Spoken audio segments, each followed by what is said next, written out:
in that spot, right? So how do you feel about their chances going to the grand finals today, Max? I mean, Osada was looking very confident, Hodgix, in an interview. He's like, yeah, we're going to make it top 3, lads. No doubt in our minds. And that's the D+ that I know, right? That we saw perform, just destroy the lobby back in PMGC 2024 Grand Finals last year. But GOAT really true contenders here, Niptura. GOAT Yes. really, of course, going back in how they played in CSA, very impressive stuff. But I was like, in globals, it's such a big level up. I don't rate GOAT team that highly, but no, they're really just popping off big time. Currently in 4th position, tied alongside D+. May be able to make history here for their squad and actually make it to a PMGC Grand Finals. That would be huge. Yeah, I'm really looking forward to seeing how GOAT are actually going to sort of adapt to what DK has been able to achieve yesterday, right? They've got that momentum building. You know, they're looking very confident. They're saying we're going to be top 3, and GOAT have done super well, as you said, but how are they going to react to DK's threat now? Because especially on a wrangle, they go very, very close to each other. D+ typically go school and go pachinki. So I'm wondering, Max, if we're maybe going to see a little bit of targeting coming in the early stages, just to make sure for GOAT that D+ don't do what they want to do.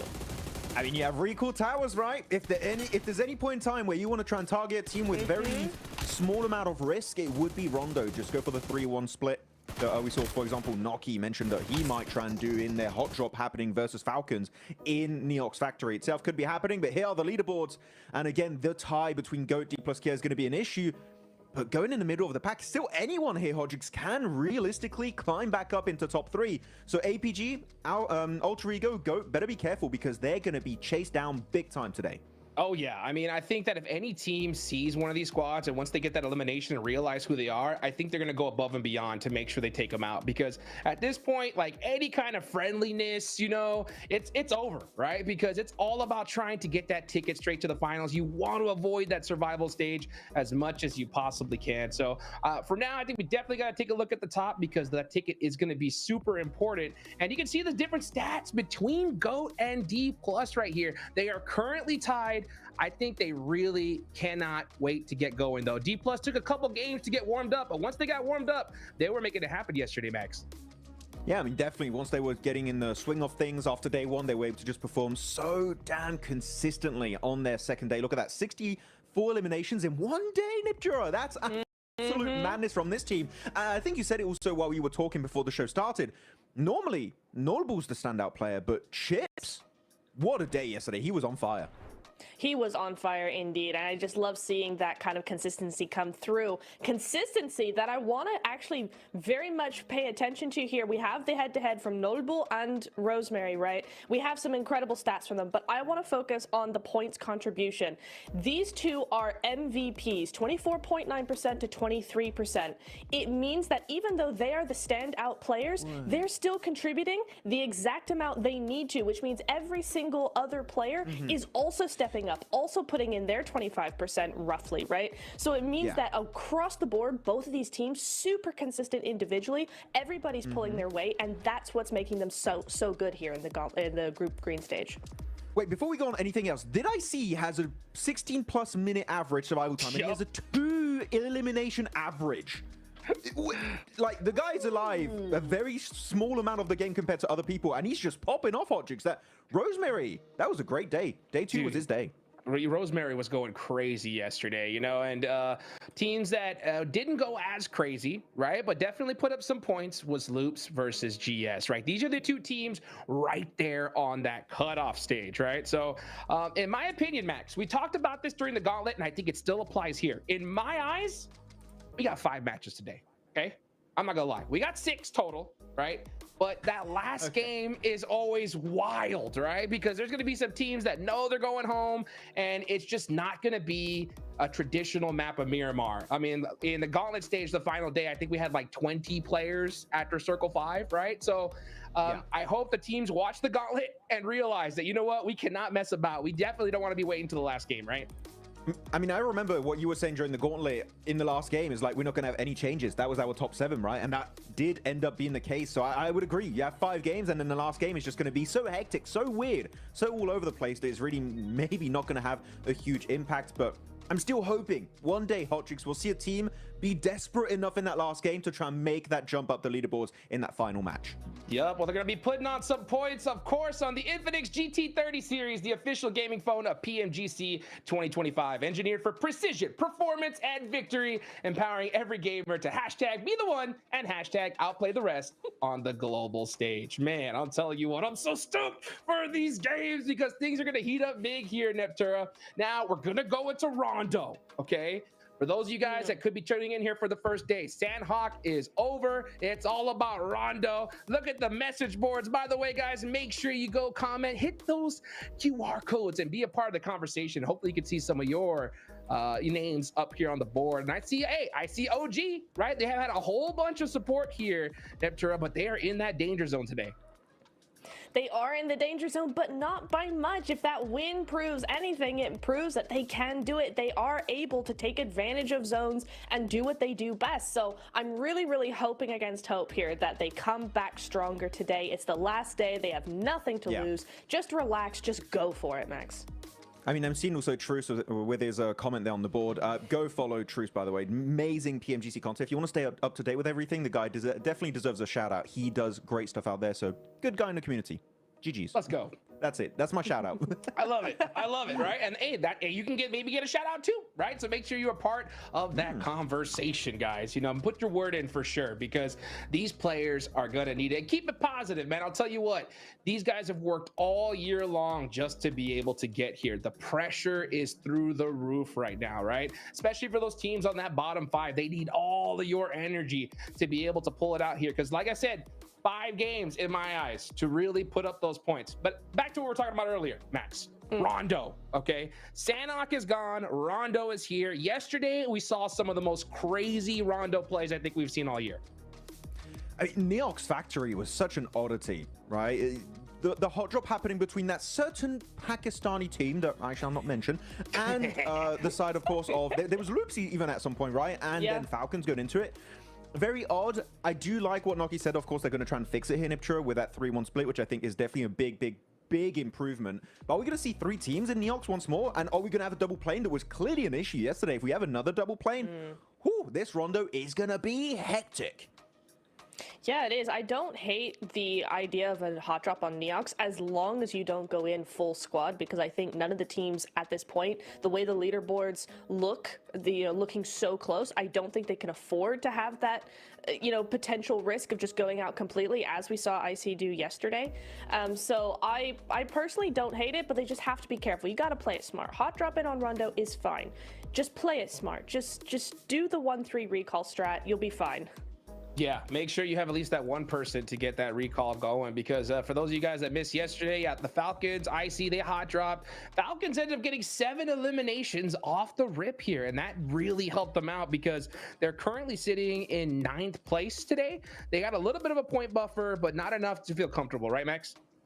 Exactly. I mean, the thing about Falcons, right, is that now we know they're at their strongest when they're only 1 player alive. It happened with Narvalo. It was Ralph on the Miramar. Hey, maybe that's why they're taking a hot drop, Niptra. Maybe the strat is we lose 3 players. We just play as a solo from the start until the end, and we get like 30 eliminations. That's when they're at their peak. Maybe. Hey, look, it's just memes, but honestly, anything goes at this point, right? Because they're just on the cusp of that bottom 5. So anything goes. It's the last day. Again, I think that's kind of the message to any of the teams kind of 10th and below is just like literally relax. Either you do it or you don't at this point. You've got 6 more games. Just relax, play your game, and it most likely will be fine, because time and time again, we see what can happen when a team just finally goes, hey, you know what? We've done our best. Let's just play our game now. And often it works so well. All I want really is to have a similar Rondo to yesterday, Hot Jukes, because it was absolute cinema. The EMP zone, the double planes, the hot drop in Neox. We had that clutch recall from Divine on Reject, by the way, which if we want Reject to be out of the bottom 5, we've got to see something similar there and trying to avoid GS Team and Jadina City. But so many things happening. Rondo is slowly but surely becoming my favorite map in PUBG Mobile Esport because there's so much depth to this Battlegrounds, and I'm really hoping to see the teams get even better as time goes on this Battleground. Yeah, one thing that you were talking about yesterday, real quick though, Max, right, was how GS is landing in Jadina CD, and they have it for free because Geekay isn't here, right? So since they have that drop, right, how big do you think it is for them to be able to put up a big Rondo here in this game? I mean, it's an edge position, right, Niptura? So I would say it's good to have it for free, you don't have to fight for it, but I don't think it's like game-changing altogether, right? No, I think because the only thing I will say is that it gives you a lot of options because of how big the map is that it really gives you an opportunity to get really big, long wraparound rotations to avoid teams. So if you are a team that wants to do that, it's probably a better position. All right, well, let's see if they can put that position to use, guys. Last day for Group Green. Let's see which team's going to get that chicken dinner on match number 1 with John Allen and Blink.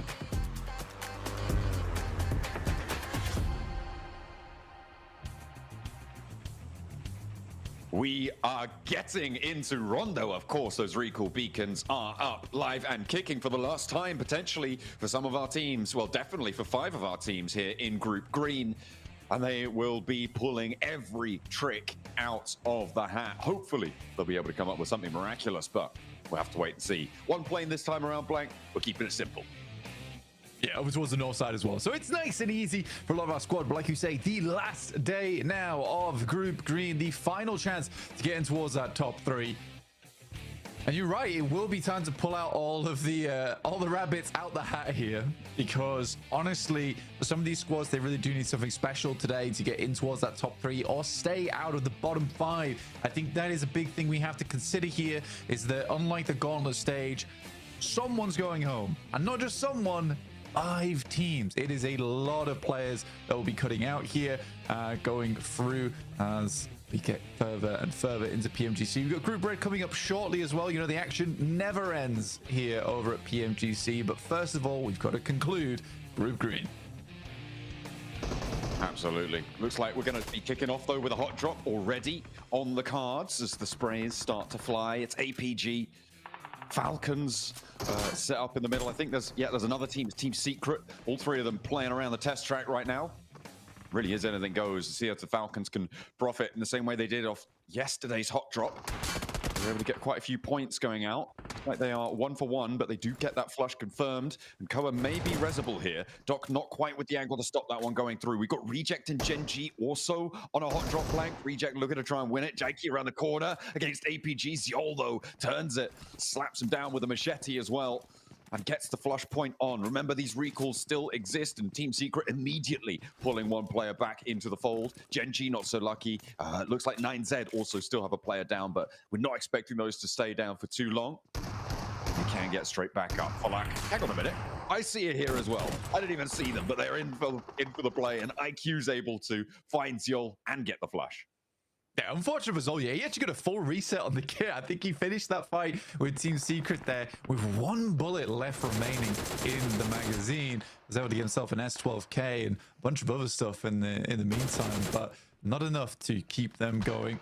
The Falcons, though, they're also playing this position. This is very different for Alpha Gaming as well. Usually they play a little bit more of a split across the map.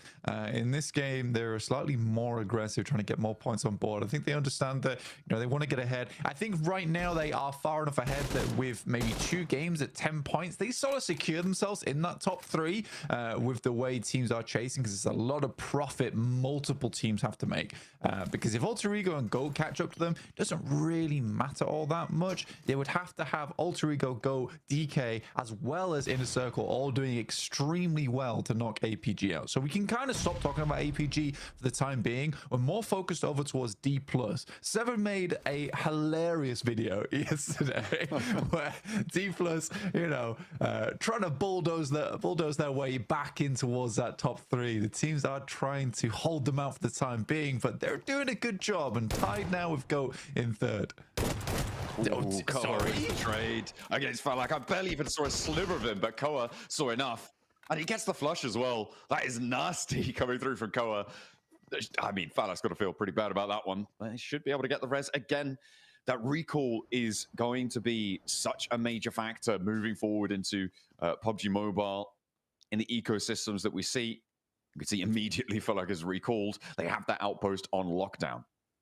Yeah, it's one of the situations where you're screaming desync, but you're in the same room. So it's hard to complain about that. But yeah, that was... I don't really know how that happened. It's definitely a case of Reg on our screen, or it looked very different for the players. But either way, reaction speed of a small mongoose. Small is important there because they're the more timid ones, which means they need to react quicker. You know, they're more in danger. But Redox right now, looks like he was a bit of a bigger mongoose on that one, and he will go down to IC. 3 elims found for Tianba, 4 for IC. Blank. This is big starts for these two teams. I mean, Inner Circle's doing fairly well at the moment to hold off versus multiple teams. The only worrying thing right now for me is that this is the same approach Inner Circle took yesterday, which is why I don't really think they have an outpost here. So they are fully committed to this position on the map. There's Alter Ego taking shots down towards this way. You also have Falcons, Alpha Gaming, Loops, Team Secret on the outside. It's very rough. So Inner Circle has to have a much more confident and consistent finish here over towards Neox if they want to continue forward. Already finding 5 elims though is fantastic work for them. It's a real boon to their tallies, but you can see players are getting back up thick and fast. We've had quite a few elims coming on through already. But for now, everybody, yeah, you could just see the streakers pouring onto the tables. Gen G, the only team to have stuck with 3 for the time being, but they're right on top of a recall beacon, and that one's coming in 3, 2, 1. No, not quite. Okay, they haven't managed to hop out the vehicle just yet, but they are going for it. All the way down south near Lampo, and there it goes. Satan's back in the mix. Still sticking onto Neox Factory, onto the rooftops. Doc doesn't want to give up the ghost just yet. There's that recall beacon right in the middle of things, but that's much more dangerous than the rest of them. I mean, for Alpha Gaming, this is a very different approach that they're taking at the moment. It makes things very messy for Inner Circle as well, where they thought they would be taking the fight purely with the Falcons. Alpha Gaming getting involved on this does create a slight problem. This should be an easy shot to make for Doc at least, and he will pick up the first knock there and the flush off the back of it. And now Nocky's locked in. Right, it's very hard for him to move from that location, and this nade looks pretty decent. Oh, does get repositioned away from though. Nocky maybe looking for loot, maybe spotted it coming. We'll never know. Either way, doesn't take damage from it. Adding a 6th elim, well, that would be pretty great. You'd love to see it. And they can control that recall as well, which means they can get their player back in nice and early, nice and quickly. Right on top of them as well. The EMP zone flaring out in the meantime. Over towards Wolves. This is on the sort of south side of the center of this circle. With the EMP coming on in. It is not ideal to be in there. It's not the end of the world, but can cause some uncomfortable situations like we saw yesterday, Blank, with the EMP forcing a fight where maybe it wasn't necessary. Yeah. It's nice to see Coops on the Abacam as well. That thing is absolute laser beam at the moment. Don't get to see a lot of players who are on board though. Hyper Supermassive. There's a lot of hope for this team, but it's coming a little too late on their side of things right now at 78 points. I think regardless though from yesterday's performance, especially Kamikaze, they have proven themselves once again to be quite a strong squad overall. So I think most fans of this team can be quite happy. Again, I imagine last chance is going to be very difficult for them, but it doesn't look hopeless going into it. It's a glimmer, maybe, of hope. There are still qualification spots, and someone has to qualify from that last chance stage, right? At least one team is going to get there. Hopefully more. Circle pops in as the EMP zone fades on the fight. Gen G on the east side, but it's Goat in the middle there. D+ as well now moving in on that north edge, moving down from Stadium. Seeing what they can find. It's now when teams are going to start to get stuck into situations where they can't go for these recalls. And I'm surprised that Inner Circle hasn't dropped that recall just yet. And in fact, have headed all the way out west to go for it. They are now starting to get it on board. But for Tianba, they might not be able to be quite as accessible to it. Yeah, it's a pretty unnecessary fight coming through from Inner Circle over on that eastern side, and especially with things being thrown into the mix, especially in Neox factory around test track. That is a very tumultuous area of the map where anything can happen, and you're kind of concerned about Inner Circle continuing to drop there, especially on top of Falcons. There's plenty of other positions that are playable, and I think Inner Circle does thrive towards those end games, so why risk the full 4-man squad wipe at the beginning of the game? It's a little bit confusing. Yeah, it's not favorable, but Narvalo. I mean, we know what he likes to do on his own in a single building, right? There's no way you get him in there. You need at least 5 players, I'm pretty sure, to be able to take him down like that. Just the one's not going to cut it. No mustard was cut. Genji against Papa Supermassive, who have had some stellar plays, but still in the middle of those tables, they want to try and breach forward. A little assist coming on through, and a lovely shot around the corner for Nico. They're finding more. Can't vault out there. I think there's an off angle to deal with, and a teammate to get rezzed up because GS are taking shots. They've got a lot of angles on this surround, so you need to be careful. GS looked like a pretty tough team in terms of qualification. Like, they didn't look like they were getting anywhere close to it. I think the past couple of days, I think they've really improved, like, a lot. So I think no matter what happens to GS here, like, they'd be proud of the performance. They still have a little ways to go to get out from that bottom 5. Loops is definitely in danger, as is 9ZG. I think Falcons is slightly more safe, but if they continue on this trajectory where, you know, the 4v4s are just not great, even the 1v1s aren't great from the Falcons at the moment, then it's likely to go downhill. Nice shot from Lost, but now he's just providing information from on top of the rooftop. The rest of Papa Supermassive not really in a place to assist right now, nowhere near, and they do need to just keep themselves going. I mean, Lost, might be rezzable here if Nico drops another smoke, keeps the cover going. But perhaps you just want to keep your wits about you. That nade doesn't even find it. Ooh, right in the smoke. Maybe they think they've cleared that corner. Drops another one around the edge. That does tag damage, so they know that they're in that courtyard. The reses have come through from GS as well. It should be just finishing on the res, but it's not going to be Nico to face them now. On a sliver of HP, it's just Lost, and he will not find it. You can see them on the east side there, just completely separated from Trompy and Kamikaze. They were isolated out to that west, and GS, well, they launch at that opportunity, but they get the recall for Papa Supermassive very, very quickly. Yeah, I mean, at this point, the entire time, they've been sending out to a close-by recall position to get the rest of the players back up again. But for GS, well done. Very, very well done. That's versus a very, very difficult team to play against. And getting that full squad wipe is great. You know, taking the information gain that they grabbed off of those nades and then easily determining where the players are, even pre-spraying the smoke as well. I really enjoyed that fight. I think that was very nice from GS.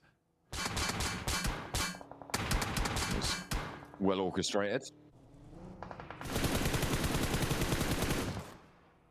Genji trying to orchestrate their approach, but the Wolves have been outposted here for quite a while, Blank. They're fairly firmly entrenched. Teams starting to have their hopes of getting recalls dwindle right now. And that's probably most brutal for both Tianba and for the Falcons, right? One player alive. Falcons very, very central with their last player. But that's where they like to be. The analyst was talking about it before. Tianba, though, a little bit more out in the open as Narvalo has the nades. Let's see what he can do in this shack. It is interesting looking at the way that Alter Ego and Alpha Gaming are currently playing at the moment. Oh my god. Oh my god. What? Okay, that's a horrendous spray down over towards Inner Circle. I think two players are res, but it depends on if someone wants to crash them or not.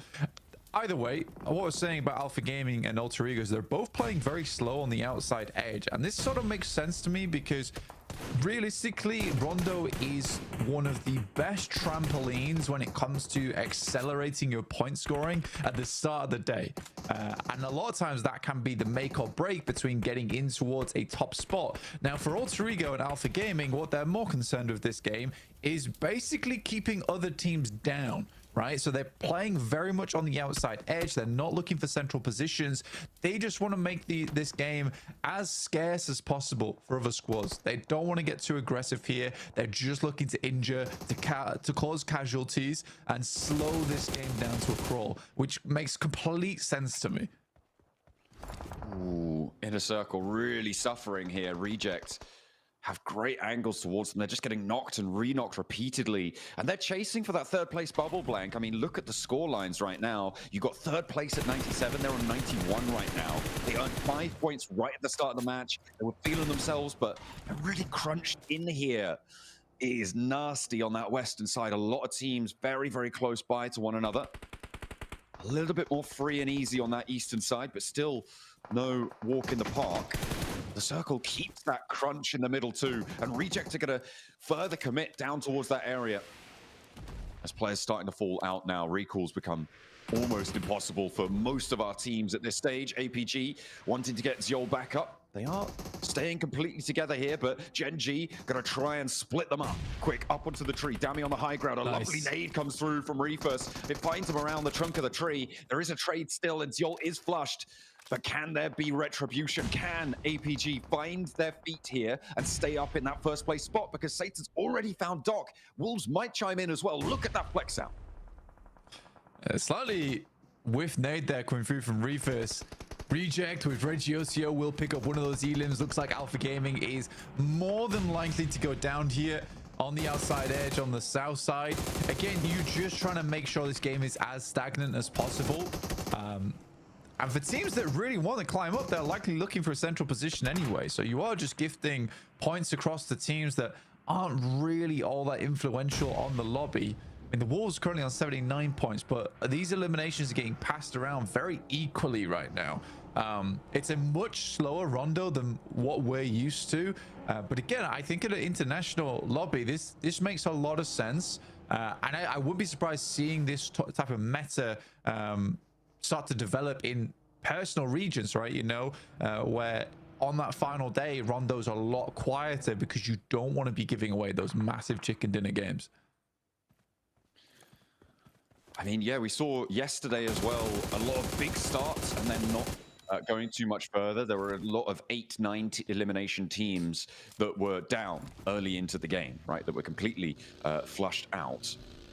And seems like this time around, as you say, it's kind of level pegging for a lot of these teams. APG, the major profiteers right now on this game with 6 elims, but that will be changing as teams continue to move on forwards.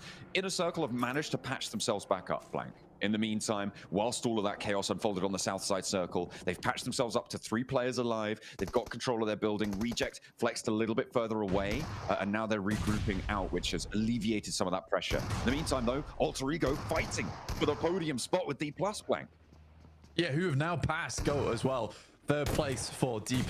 Now looking to go a little bit further. Nolbu with nade outside. A lot of damage over towards Krypton. Goes extremely low. Snape looks to cut the corner, but it's not meant to be, as Nolbu will make the big run out. Finds 2, but loops are coming. They're right over the hill, and they will ride straight into the fight here, Blank. D+ now. Gonna have a tough time defending on 2 fronts, but with just Snape remaining, they may have handled Alter Ego fast enough. He will be a fly in the ointment to the hold against Loops. And that's the shot that they were looking for, the opener towards D+. Snape will fall, so Alter Ego in second place will go down. D+, 1 point behind them now. In just 1 elimination, they could draw neck and neck. We'll see if they're able to do it. Loops may be the team to deliver them that point that they need. They're very isolated from everybody else on this northern side. Osal will bleed out there. So it's a 2v4. Chips got a huge amount of work done yesterday. Now looking to go even further for D+ and secure that position in second place. It's been a big rise from D+ over the last few days. In the meantime, Wolves are looking a little bit slicker today, though I will wait and see, because anything can happen with that team. We've seen them go from strength to very low lows. For the Wolves, not convinced yet. Ooh, a couple of shots coming on through. Look at that picture-in-picture. Wolves having a tough time against Team Secret. Okay, that's not the team I thought I would be saying there in that sentence. But they've still got a Wolf on the prowl on that picture-in-picture. I'm taking a look at it. Looks like they will be able to do so much work on the top side. They take down Team Secret, but in come OG on that fight. The Wolves are flushed away. In the meantime, we're back on board now with the main picture here with Luke. And they are still going head-to-head, toe-to-toe. blow for blow with D+, as the nade pushes Fabian out the back. Chips is still on the inside. Ratto Boy looks for the challenge, but he will not be able to find it. Step into the blue too long. You're going to go down. The point that they need is right there. Will he step out? Will he get too bold with it? No, but he's going to launch them over the top. Blank. They're up into second place over Alter Ego. Can they keep it going? I mean, this is incredible. The fact that these two players make it happen. Fabian has been in the scene for a very long time, and he knows how to keep his nerve here. Loops, final player, up the stairs. Chips looking to finish him off. We'll just have to ascend this one. Noise in the corner, and we'll get it done. A 2v4 from D+ to secure second place is insane.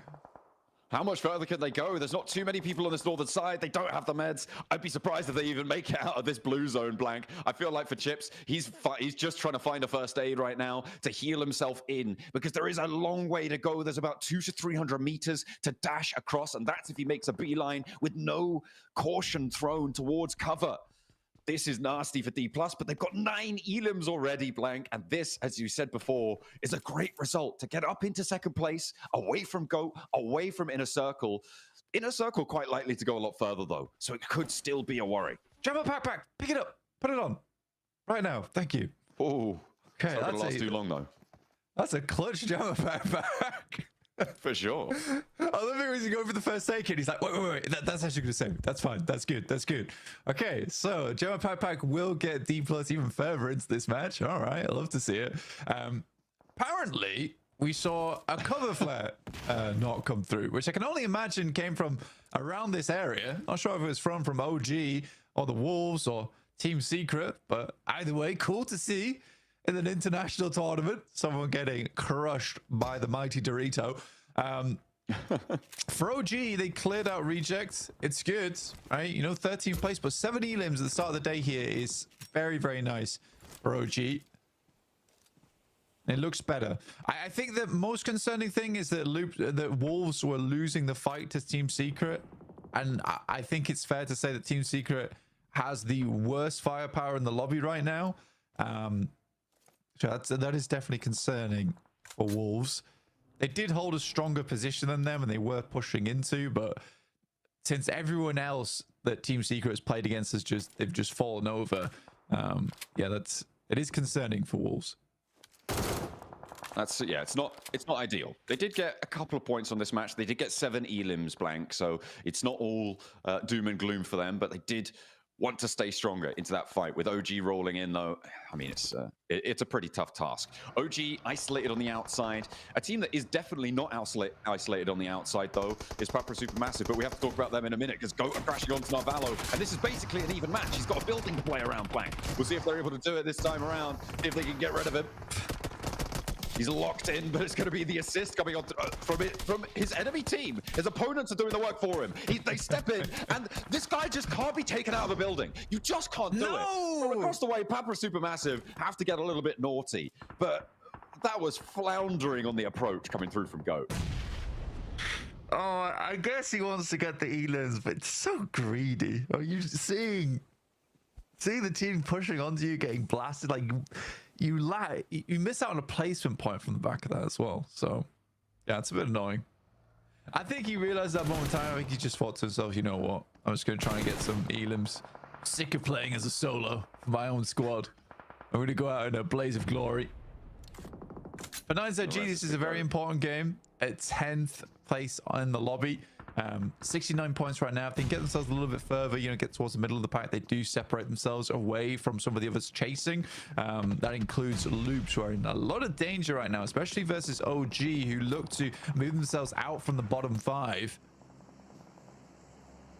That is the name of the game. They're stretching out towards the north. Maxman in our chat is highlighting as well that cover flares here are going to be really important given the flatness of this terrain.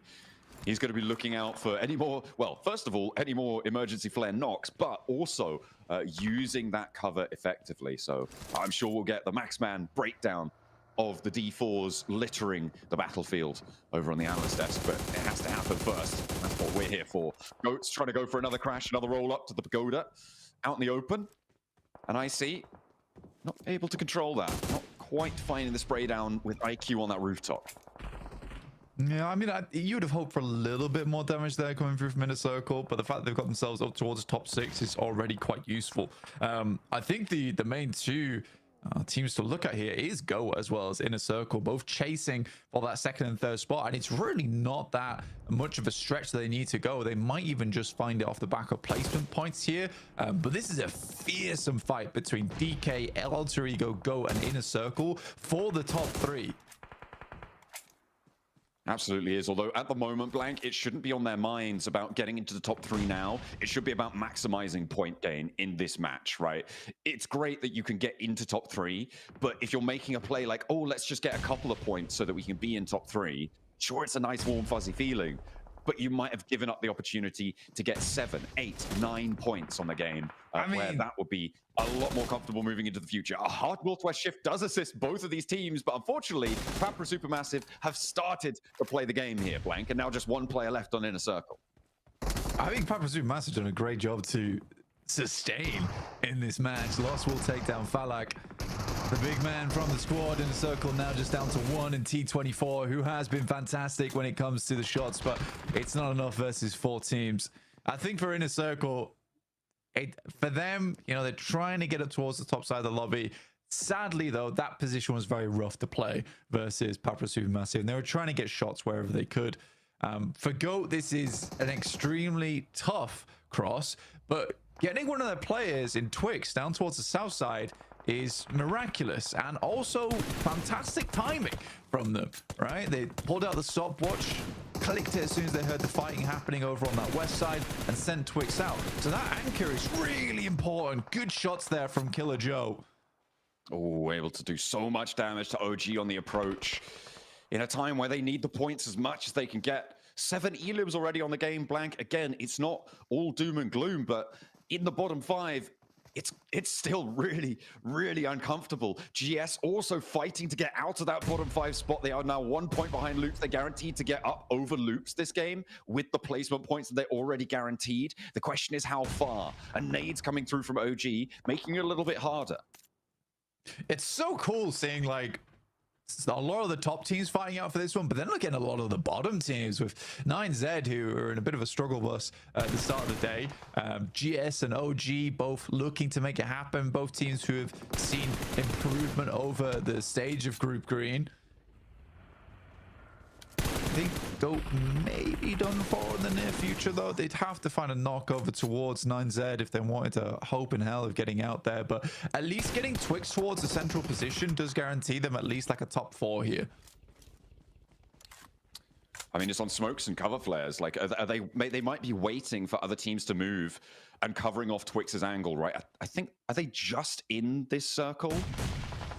I think they still have just a tiny sliver of it. Papra Supermassive actually take a knock from GOAT. So there's the maybe opener that they were looking for, but it's still so flat against 9ZG. Their approach, as you said, is fraught with danger.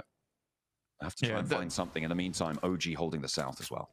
For GOAT, the only option here is to wait for the circle to crunch 9Z in, and during that time where it gets a little bit messy for 9Z, where they have to move and back off angles, that's where the rest of GOAT can start to move. But they're gonna send out some craters, but they need themselves.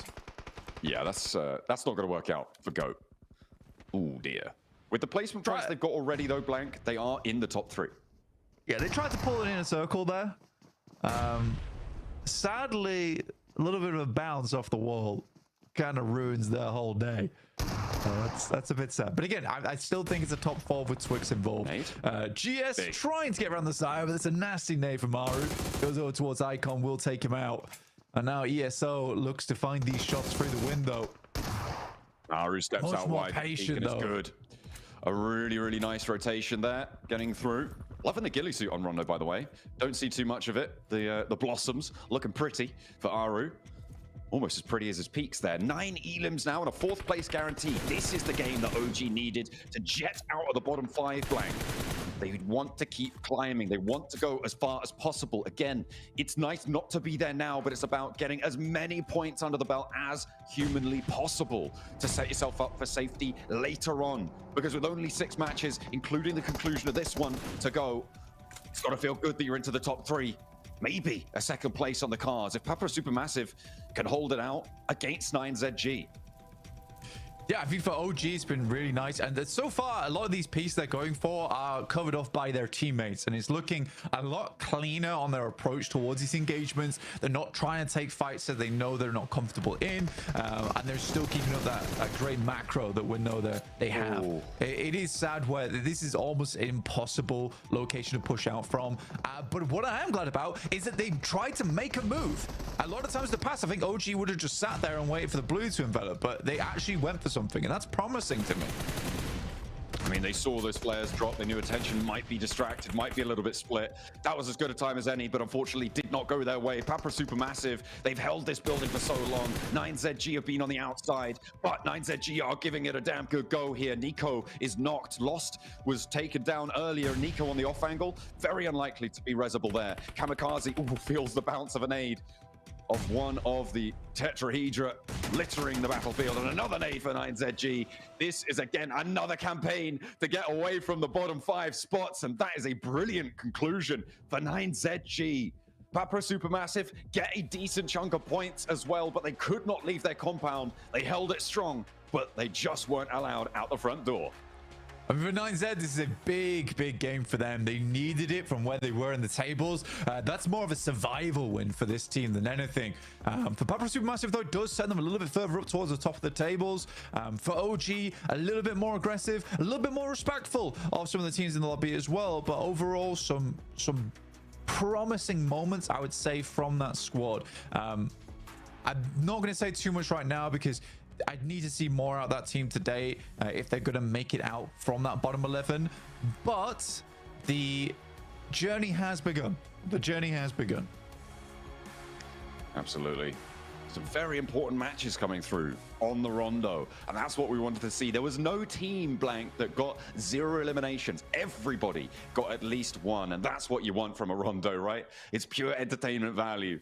Getting stuck in with those eliminations. Brilliant stuff. But 9ZG, they close us down for the first chicken dinner.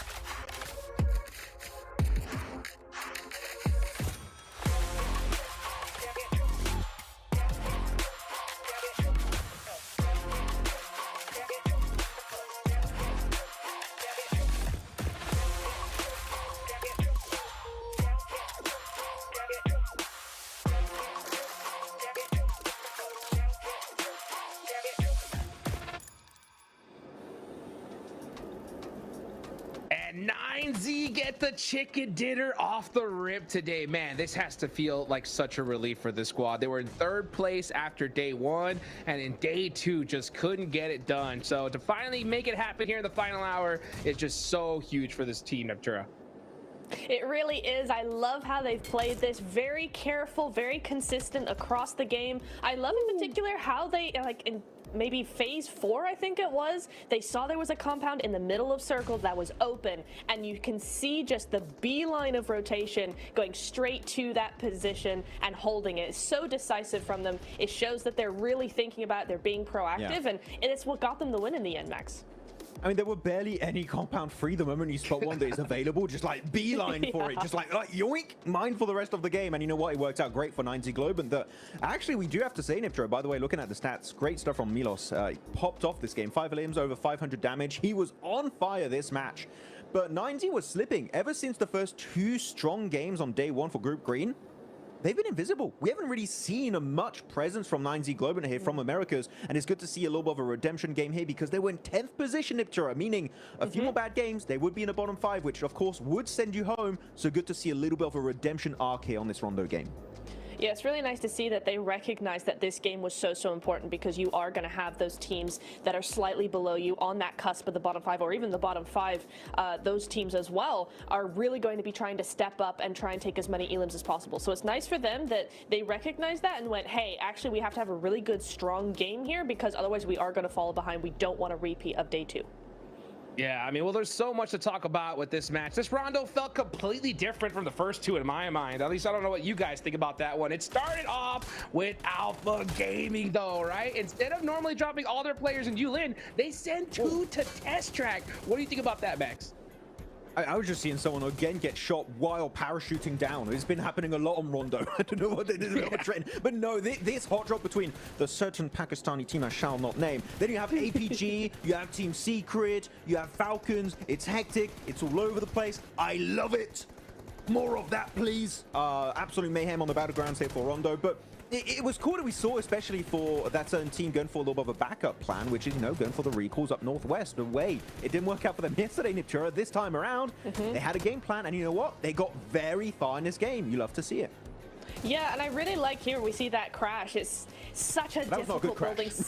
No, it wasn't. Yeah. But I will say I'm impressed how long they survived there, right? Because it's such a hard position to hold. Teams are surrounding you. They did get helped a little bit by that zone because that meant no one was going to push them. They were too busy worrying about their own thing. But OG there, I want to say very quickly, what a third party coming in for them. I loved this, and then they were able to hold out. Oh, wait, the triple. I didn't see that. I did not see that. Whoa. What are those nades, man, coming out from Orangutan? Sorry, I have to jump in there. That's respect on the utility game. And we were saying it, right? Hotrix Niptura, this is by far, in my opinion, even though it's not a win, this was the best game from India. This was the best game from Orangutan, and finally given respect that's deserved back to the lobby. They're not being too over aggressive, going for these weird splits. No, they bunker down, they hold positions together, Niptura. The timing was on point. Is there hope for Orangutan today? Because if we see this caliber of gameplay for these next 5 matches, whoo, OG, this could be a great, great day. Absolutely. I love how they played this. They played how I was thinking they were going to play, right? They timed the third party onto Wolves and Team Secret really, really well. Then Rejects did a really good push. They tried to threaten that position as well. And OG said, absolutely not. This is ours now. And the quick flip that they were able to do from that third party to defense was really, really nice. And then using other teams' fight to actually use as a distraction to push up themselves. Love what they did with that. So I'm really, really hopeful for the next game.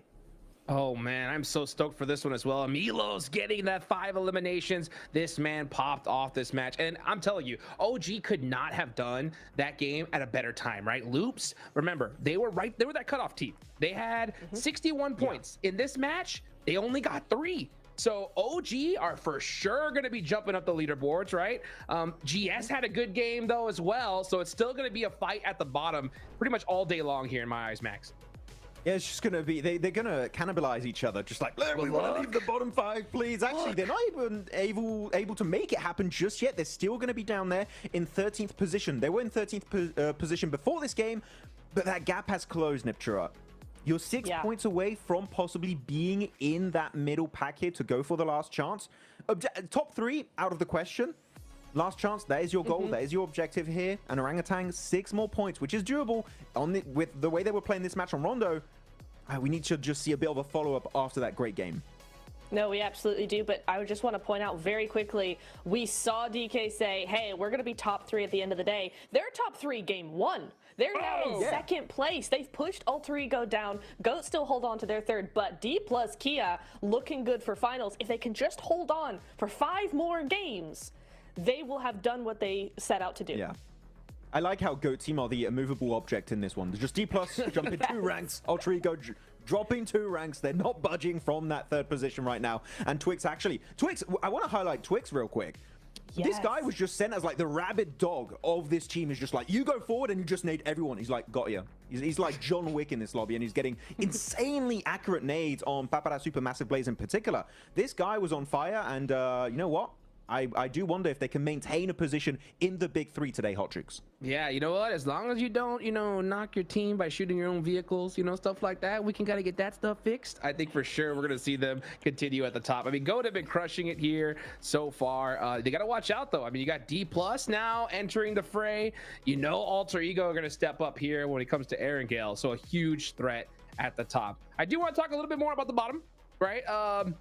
In my eyes, Niptura, looking at those leaderboards, I think this is it for Tiamba and Reject. I think if they don't win a game right here, they're not going to make it. Do you think that's correct? Sadly, I have to agree. Very sadly, with a heavy heart, because Tiamba, we've seen them do so well before. Rejects, I love this team so much. I've followed them for years, but it's just not looking particularly good. We saw a little bit of more of what we expected from Rejects in that Rondo, right? In that last game before their altercation with OG went so terribly bad with the triple nade and all of that. But they were in the top 6, top 7 as a full squad. That's better. That's an improvement from yesterday. So Max, if we can just see that maybe a little bit more, maybe they can scrape into the top 11. I don't know though. Rejects were like, wait, Orangutan are playing good this game? We got a little bit surprised there. But I think any team in the bottom 5 can still make it, except for Team Secret. I think Team Secret have kind of given up. We're not seeing that glimmer of hope, right, that we saw back in PMWC in Riyadh. Just not quite on that same caliber of gameplay. So Reject, Tiamba, Orangutan, Loops for me can still make it up there. And then you're looking at the teams above that threshold, right, Jukes? GS, Falcons, Wolves, Gen.G, even 90 Globant. I feel like they can still fall down in that bottom 5. So it's still really close. I think it is going to be down for the bottom 5, at least down to that final match where it's going to really decide the fate of these teams. Well, let's go ahead and take it on over to 7WG with an interview with GOAT. Welcome to a quick report with the 7WG, and I'm joined by none other than GOAT Team Killer Joe. Honestly, this was a good start for the squad in Rondo, your best performing Rondo so far in Group Green. How important was that for your team? Obviously, it's important to get 8 points, not 0 for us. It was our best Rondo in this tournament. Hard zone, very hard zone, but we got our points and all. Well, I'm hoping it's going to continue like this because you guys have been performing quite well. What was the difference between day 1 and day 2 for your squad? Because day 2, you popped off. Day 2, we will continue day 2, I think, yes, to get more points. All right. Well, hey, I'm hoping that's going to happen. Best of luck. Back to you guys. Hey, we heard it from Killer Joe himself. He was talking about, right, how this was a tough zone. Honestly, that whole map was crazy different, right? I think we're definitely seeing teams just realize that, hey, we need 20-point games, right? Just some eliminations ain't gonna cut it. So for at least for what I noticed, Neptura, squads were quick, right? To rather than focus on engagement, get those dominant positions as fast as they possibly can. Yeah, right. We made note of it. It was like, hey, this Rondo's actually a lot quieter than the first 2 days, and that's exactly why. It's just these teams are hunkering down. They're getting serious now. You know, they're realizing the potential that Rondo has to make points, and rather than focusing all those points on eliminations, they're like, hey, listen, we can hot drop a little bit. We can kind of be a little bit aggressive in the early game, but the focus really is on that end game, focusing on getting those positions instead, Max. It was not an easy Rondo game. Like, really, everyone was trying to use those emergency cover flares to just survive in this game, right? You know, going on to a wrangle. You don't have emergency cover flares? PUBG Mobile Esport, maybe? That could be a great addition, but I'm very excited for the grassy pastures here, Hodrix. It's going to be intense to see who's going to be looking to climb even higher in those rankings. Well, I know 2 teams for sure. I think it's do or die for Tiamba and Reject. Let's go ahead and head on to Erangel and see if they can get it done. John, Blank, you think that they can?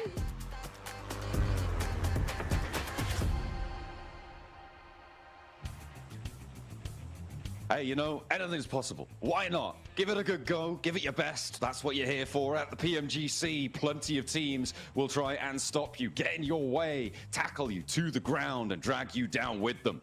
You got to rise above. That's what it's all about here. Milta up towards Zaki on the plane path. A little bit difficult to get over towards Primorsk here, Blank, but those vehicles should be fairly accessible. By the way, John, the correct answer was no. So... Just for future I was trying to be kind, you know? reference. I think it's all good being optimistic, and I think it's less good, you know, of a team who has got no chance trying to tell them that they can get in. I think that there's a possibility of potentially getting out into the last chance, but even then, it's going to require some insane games for that to happen. Yeah, that's. I think that's fair, right? I think that's definitely starting to get a little bit long in the day for getting all the way up there. We'll have to wait and see if. I mean, miracles can happen. It really can, but it's just not what you expect. On the north side there, I'm looking over and seeing quite a few teams potentially dropping towards North George. with Inner Circle, maybe, yeah, look at a redivert back up towards Zaki. But Blank, it looks like we're on for a military circle here. Get across as fast as you can. High priority, I'm assuming, is going to be put on towards that observatory position, the bridge camps potential, over towards Novo access. Maybe we'll see some rotations of the gliders coming on through as well. Grab those hovercrafts. I wanted to see this yesterday. I wanted to see it yesterday. Getting it first game off the first angle. Yeah, that's good. That's fun. That's fun to see. I think it's absolutely brutal for so many squads, though. This is the type of thing where it's like, oh, on an outside chance, you get a lot of points. Who's the team that benefits from this the most? Alpha Gaming. They're already in bloody #1 spot. They don't need any more points. This is very frustrating. For Reject, potentially they're able to get across the water quickly, play towards the houses on the beachhead, play those compounds there. But again, it's tough. A lot of the teams that are going to benefit from this are already in a strong position. And it funnily enough, is the two teams we highlighted before, and Tiamba as well as Reject, who are around south of Milta and south of Farm. So, you know what? Maybe last chance is on the cards. Maybe it is. Maybe I was wrong. Give it a good go. Let's go. Come on. You can do it. Still 21 points. Ooh, bit nasty. The question is, how fast do they move, right? Because Falcons, they are moving very quick right now, but they are in one vehicle, Blank. And I always hate to see that, especially when they're going to be rolling past Goat. It is going to be a difficult bridge crossing for them. I'm not sure if they're going to be able to do it here. Depends how close Goats stop. They might try and go further on into the island, and I wouldn't be too surprised at that. They know that there's going to be so much fighting around that bridge. They can play a little bit deeper in and wait to pick up the pieces from it. They're playing the longer game here, and in a third place spot, that's what you want to be looking for. Unfortunately, though, for them, Alter Ego have already managed to find first blood. Papra Supermassive losing one of their players over towards Milta Power on the east side. I'll tell you, one thing that D+ is very good at is getting to weird zones very quickly and then holding them from there onwards. Loops is in their way and they will be passing through side by side. It is a weird situation where for Loops as well as D+, there is a consideration to be made here where as you're rotating, you see another team and you just don't take shots. You prioritize getting into the circle and finding a position. I think that's actually the smarter move to take in an international. I think D+ and Loops have both committed to that. That's a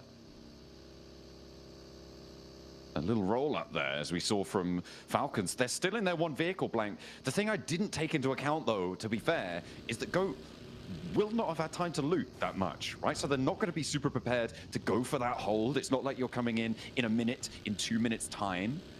And fair enough. So maybe the one vehicle rotate was necessary to just get them across, and they'll be able to grab a couple more vehicles, especially after taking down a player from Goat who was lagging behind a little bit, and they'll be onto the south side. So as much as I hate to see it, I feel like maybe the one vehicle rotate could have been the right call in that exact, very specific scenario, and no others ever. Supermassive, though, after taking the fight in Milta, going for a swim, taking a dip, got their swimming trunks on.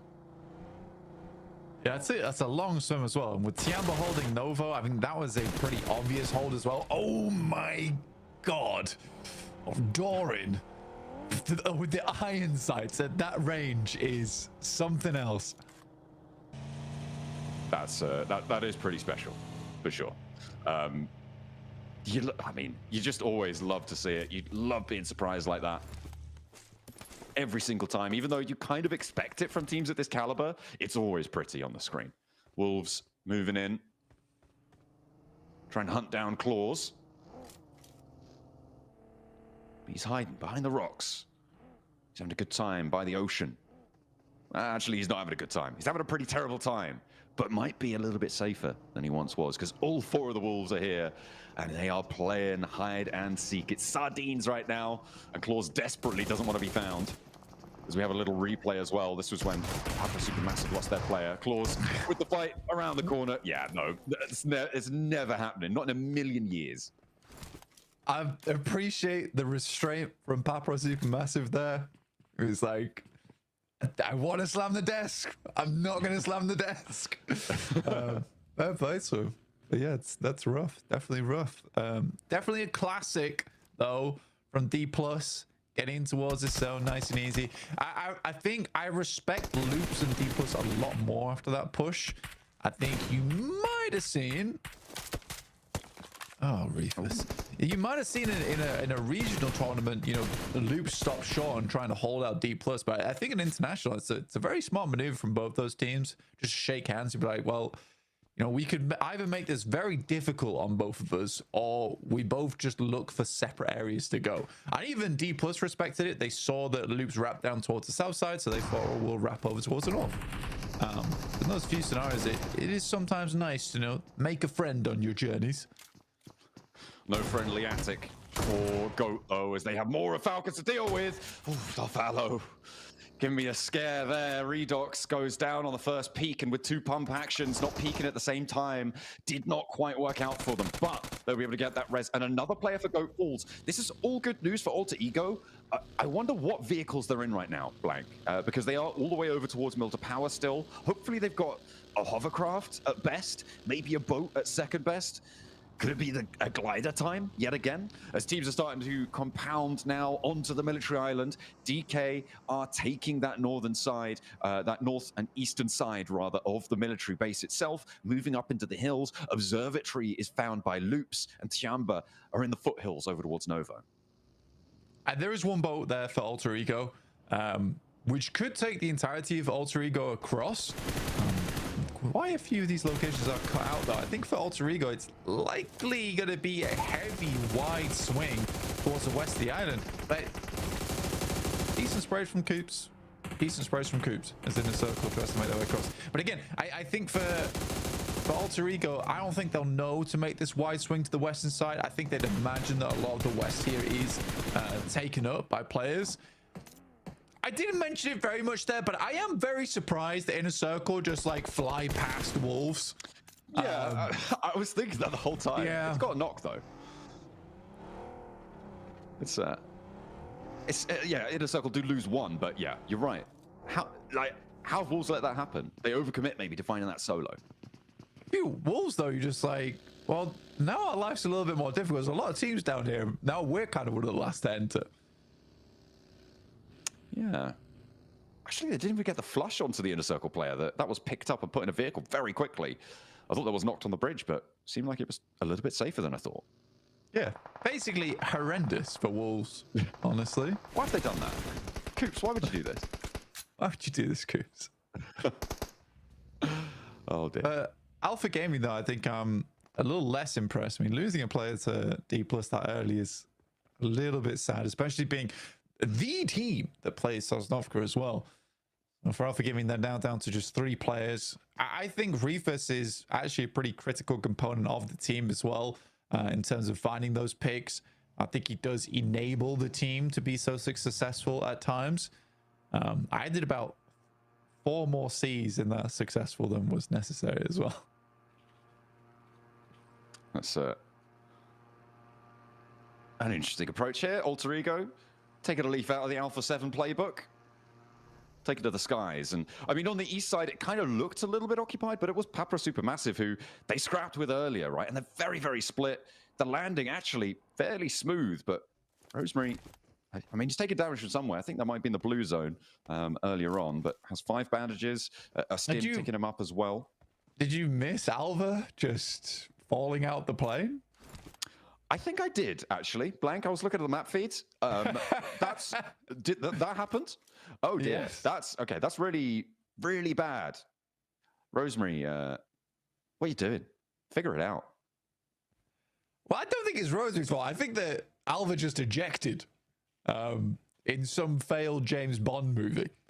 So, not really sure what he did there. That should tack. So it doesn't tack any damage at all. Oh. But it doesn't matter. The M249 will do the trick. So, a pretty unfortunate entry, which looked so smooth, right? Yeah, they sort of stumble repeatedly on several hurdles. I missed Alva falling out the plane. I definitely will need to get a replay on that because that sounds like comedy gold. But Papra Supermassive able to find players back on it. Okay, there we go. Shot. Maybe he got knocked out of the plane here by Kamikaze. Okay, He did. that's so much more fair. Well, he did get ejected, but he didn't press the button. Ow! Ow, ow, ow. That's a painful circle for a lot of squads. Heads back up towards the North Island. Oh my days. No, Orangutan, no, you do want to play on the south side. You do want to play on the south side. Please, OG. Oh no. Oh OG, no. please. This is the reject game though, Blank. It's now or never, right? They need it at this very moment. Team Secret completely out of it. They're in the blue zone somewhere. I don't even know where they are right now. I believe they dropped up towards Georgia Pole, so probably still yet to come in from the blue zone. Everybody now crunching in onto these hills. You can see Reject regrouping, but keeping a 2-2 split here. Maybe looking to further regroup and leaving some out toward a little bit closer to the coastline. No, they are further inland and playing the buildings. Tiamba as well on that east side, having a good time. OG, listen to your pleas, Blank. And they do send down south over that bridge. They are not going to be playing across the water. As tempting as it might be, it's not going to be there. Yeah, they were going to play Sharkfin, which very much an outside chance and survival. But I imagine Ari's just like, look, we're done with that type of play style. All right, we're done with playing on the outside of the zone. Let's try and get something here. I mean, they're so close to breaking out into last chance. I'm so glad that they turned around. No matter what happens to them now, I respect the decision. Go with 2 players that they got remaining, fending off against GS around the corner. No shots found for GS. The door frame lit up there on the corner, but it will finally be a knock found. Unfortunately, though, there's no one else to try and jump on in. This should be resible here for Killer Joe as he spots Jafar out in the buggy, out in the open, and he gets the spray down. Beautiful stuff as Goat now up to 3 elims. They are desperately defending that 3rd place spot, and now trying to stop Alter Ego from getting on in because they've only got Krypton, I believe. Oh, Snape is still alive as well on that southeast side, but just no HP to be seen. Tiamba and Reject, 2 teams that sort of don't really want to fight one another right now. Both have hovercrafts as well. It's a very similar strategy seen from both the squads here. But yeah, really nasty circle for everyone involved. Cuts out so much landmass. I think it's one of the few times where there is actually less playable area on the map than unplayable. It's so tough on this one. Oh, that's where they are. Where are they? This is west side of Sosnovka. Yeah, so they must be. They're very far away. they're gonna die. They're gonna die in the blue. There's a lot of distance to go there for Team Secret. Somewhat confusing. It's not like you can exactly stop off and heal for a second, is it? In the glider. No. Okay, I mean, for Reject, honestly, that rotate from farm down towards the south side to play those buildings, like I said, on the beachhead works out fantastically well for them. I just want to see a little bit of a regroup here and then hold those angles, because this is a perfect way to finish out your game. I'm sorry, Reject, I should have never have doubted you. That's my bad. They are really holding this one out. Gen G now eliminated. So another team quite close to that boundary. I say quite close. They are at 83 points and 11th place is 66. But with GS going down, that's good news for Loops, for OG, to try and keep this one going. And on an outside chance for Reject, they've got Hovercraft as well, Blank. So some nice tanky cover that they can maneuver around wherever they see fit. And a lot of teams are just trying to send over their way. Alter Ego, the last player standing, trying to chase on down. 9Z clashing with Papra Supermassive on the outside, and they have got nothing in the face of Papra Supermassive. Nico's not there, but they don't need him. They got all the other boys, and now Reject want a piece of this. Reiji scouting out Divine Nades over the top. If they can win this out, this is a huge pickup to be able to clear so much territory, but they're falling back. They don't want to overexpose. Yeah, I don't really think you can say Papra Supermassive really clashed with 9Z there. They look more like my pizza from last night as they sliced them halfway 8 times. That was bad. Yeah, it's pretty tough. Alter Ego, though, nice little Molotov. Unfortunately, Krypton basically has no HP to speak with. Less than 5% here. He is struggling. The Wolves, though, still continuing here. I mean, they've definitely been persistent in their journey. The more I watch Wolves, the more I think to myself that they're a team that makes mistakes. And that is the problem. You know, I think they're a good team, but there's a lot of mistakes that are made during the play. I think if they can shore up some of those holes in the ship, then they'd be fine. They'd be a really, really strong squad. But there's just these moments where it's carelessness that really comes back to bite them. Yeah. But they've been playing much better today. I'll say that now. It's good. Challenge, and Bond is able to win that out. That's the last player now standing for OG. They've tried to approach from this east side, but Tiamba were on the hold. It looks like they were doing pretty well.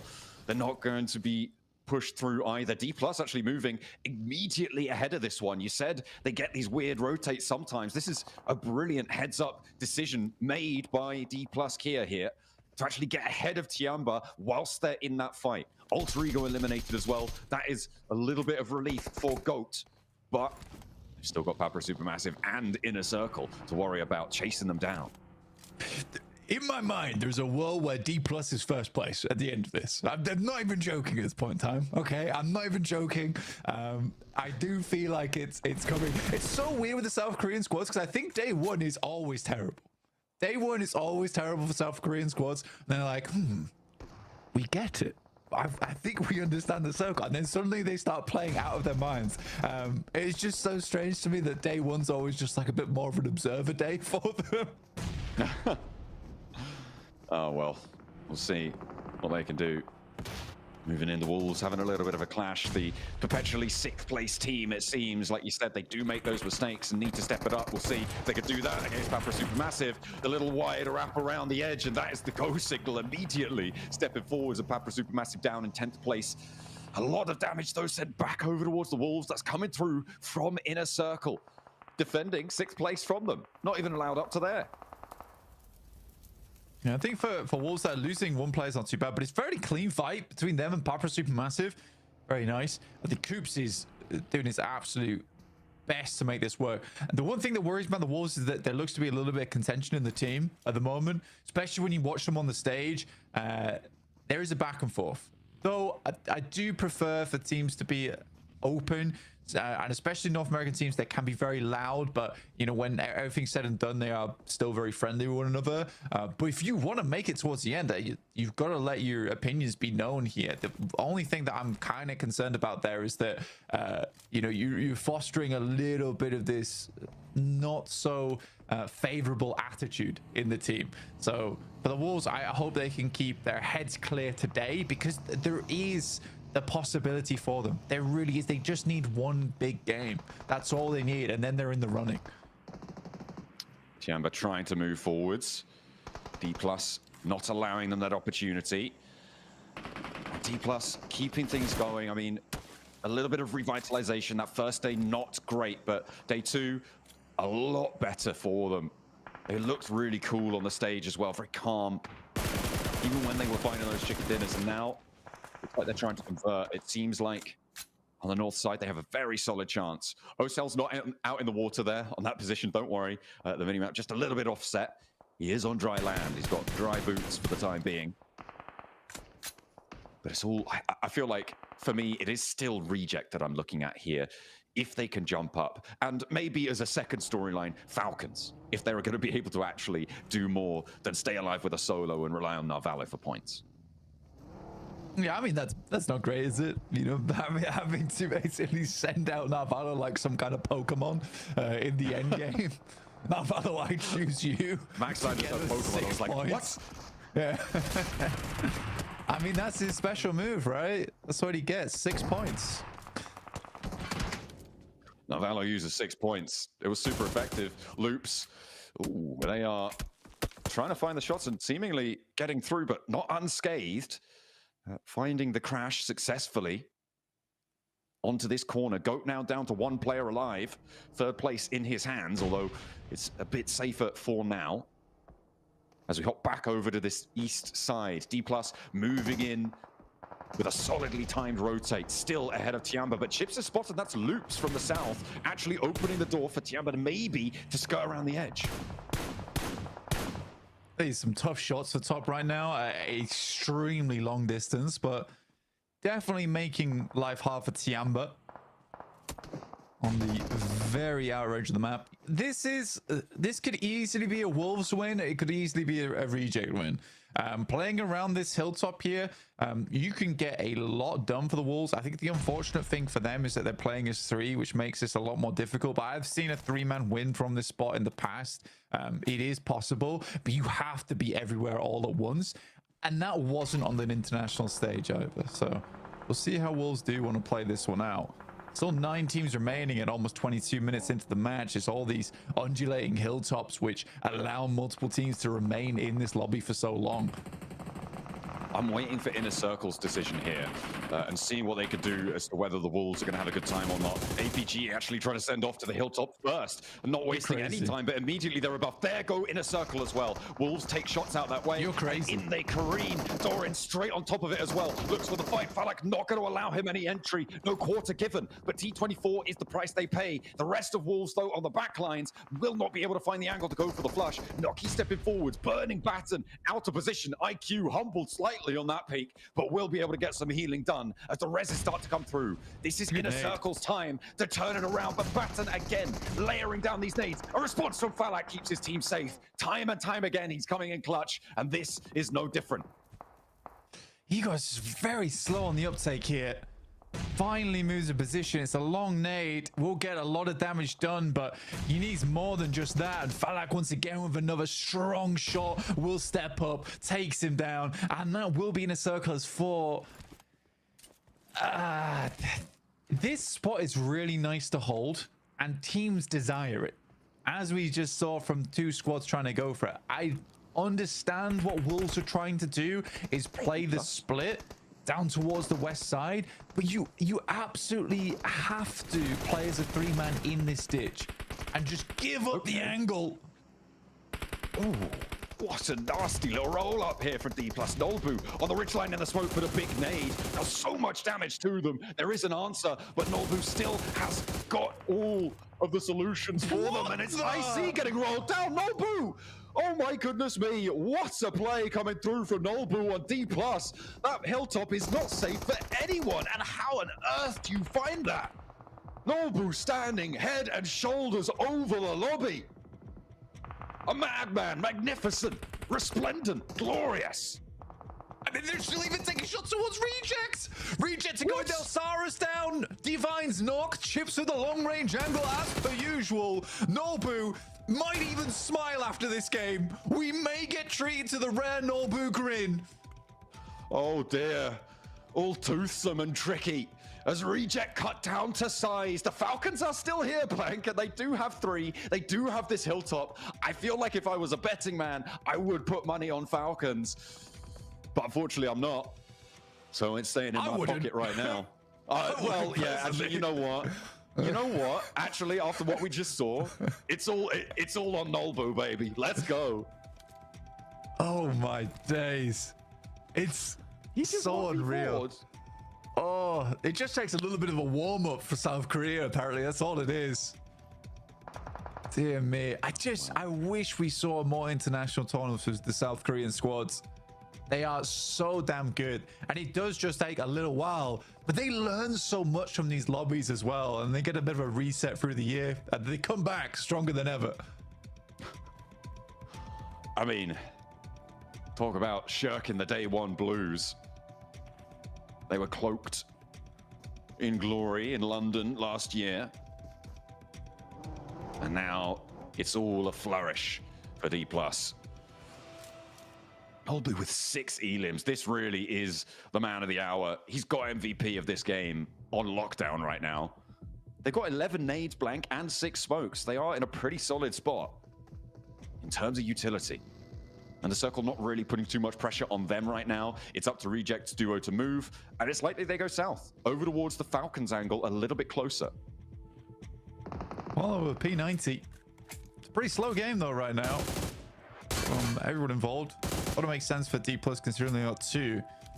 2v3 is not out of the question, just requires to get that first knock on board, and honestly so far they haven't been majorly impressed with the gunfights coming through from the Falcons. This game looks a lot better though. I think that despite everything, and this is more praise, but for a singular player in Narvalo, is that I think that Falcons, I've got to be really proud of this guy because he is doing such an unbelievable amount of work for the team, and also over many years of play. Narvalo has been insane.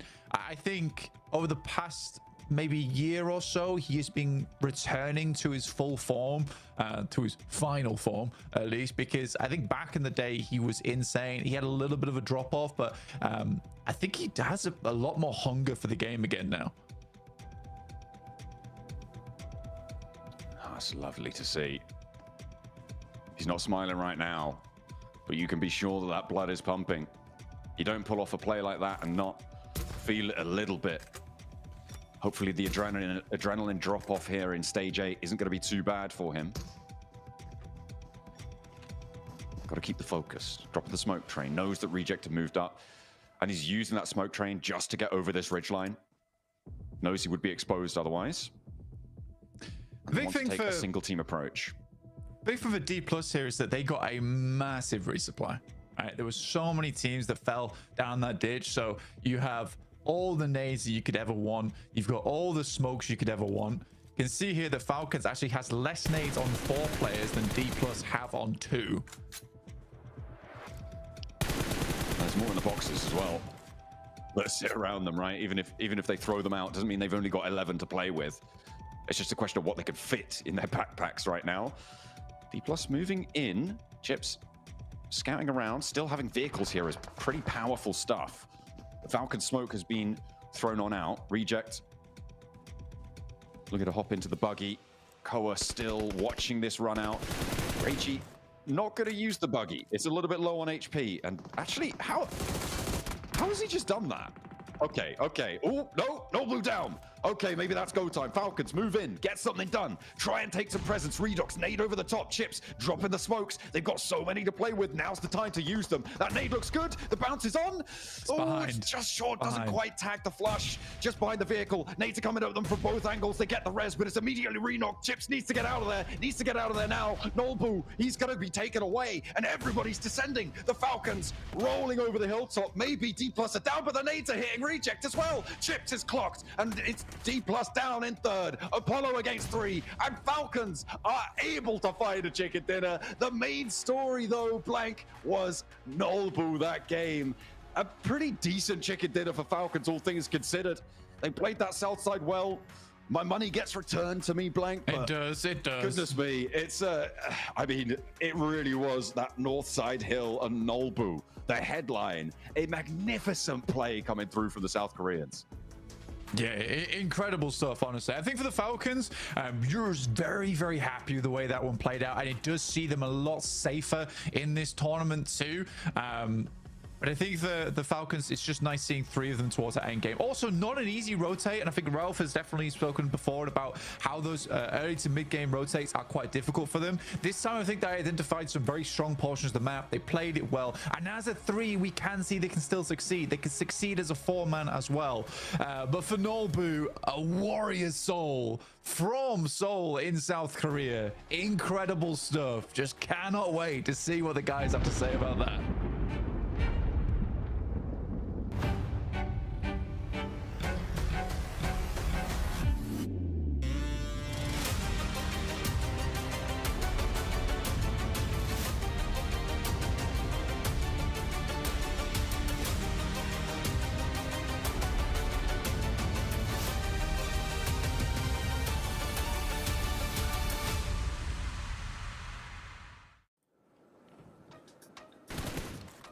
The Falcons get their first chicken dinner here for Group Green, and it couldn't have been a better time. And I'll tell you what, it was on a toxic military hardship to the north. These guys got to be feeling so great here, Max.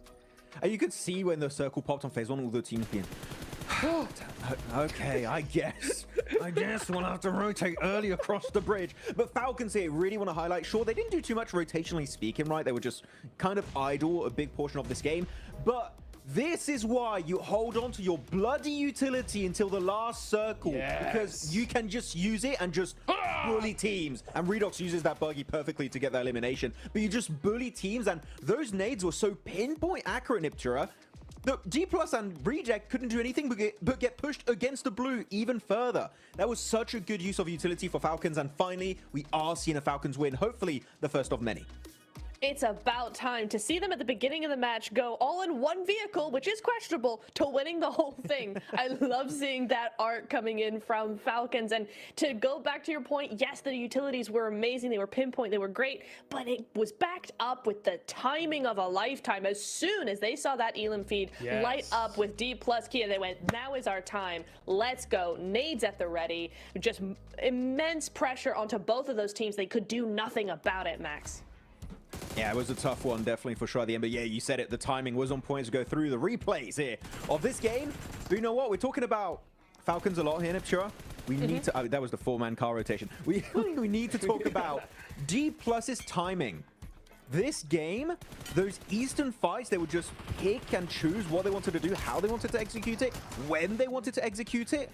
D+, man, after day one, there was a bad day. They've been on an absolute killing spree, and once again doing it today on this Erangel match. Yeah, it was really nice to see that. I love seeing that so much. And what I love about that as well, Jukes, right, is like the team, they not only decided when they were going to do stuff, they also decided when other teams were going to do stuff, right? Rejects tried to push up on them, and they went, no, now's not your time. We say no, go back to your compound. No, not allowed. And that's exactly how it happened. So that control of teams is just great from them. I mean, they showed us why they are your previous champions here. They didn't mess around in this match for sure. We saw that push from IC onto the Wolves. By the way, Wolves, I think they could have had this match if they would have played it a little bit more aggressive once they got that position rather than playing it passive. But no, IC pushed on them. Once they heard that fight ring out, we saw DK, you know, do a beautiful wrap. And oh my gosh, that knock from Nobu was ridiculous. But yeah, let's see these rotations here, Max, man, from a beautiful military circle. These are some of my favorite to watch. Yeah, and you're going to be seeing Falcons and Reject just like, oh, okay, phase one circle, military, just cross very early on, and you don't have to do too much movement. Even though Falcons did hug that southern coastal line for a big portion of this game, they do eventually center up very, very rapidly. But I want you to pay attention to D+. They were pretty center on phase one going into phase two. And then they're like, we don't really want to be center of the circle here because there's going to be a lot of attention thrown our way. So we're just going to hug the eastern side instead.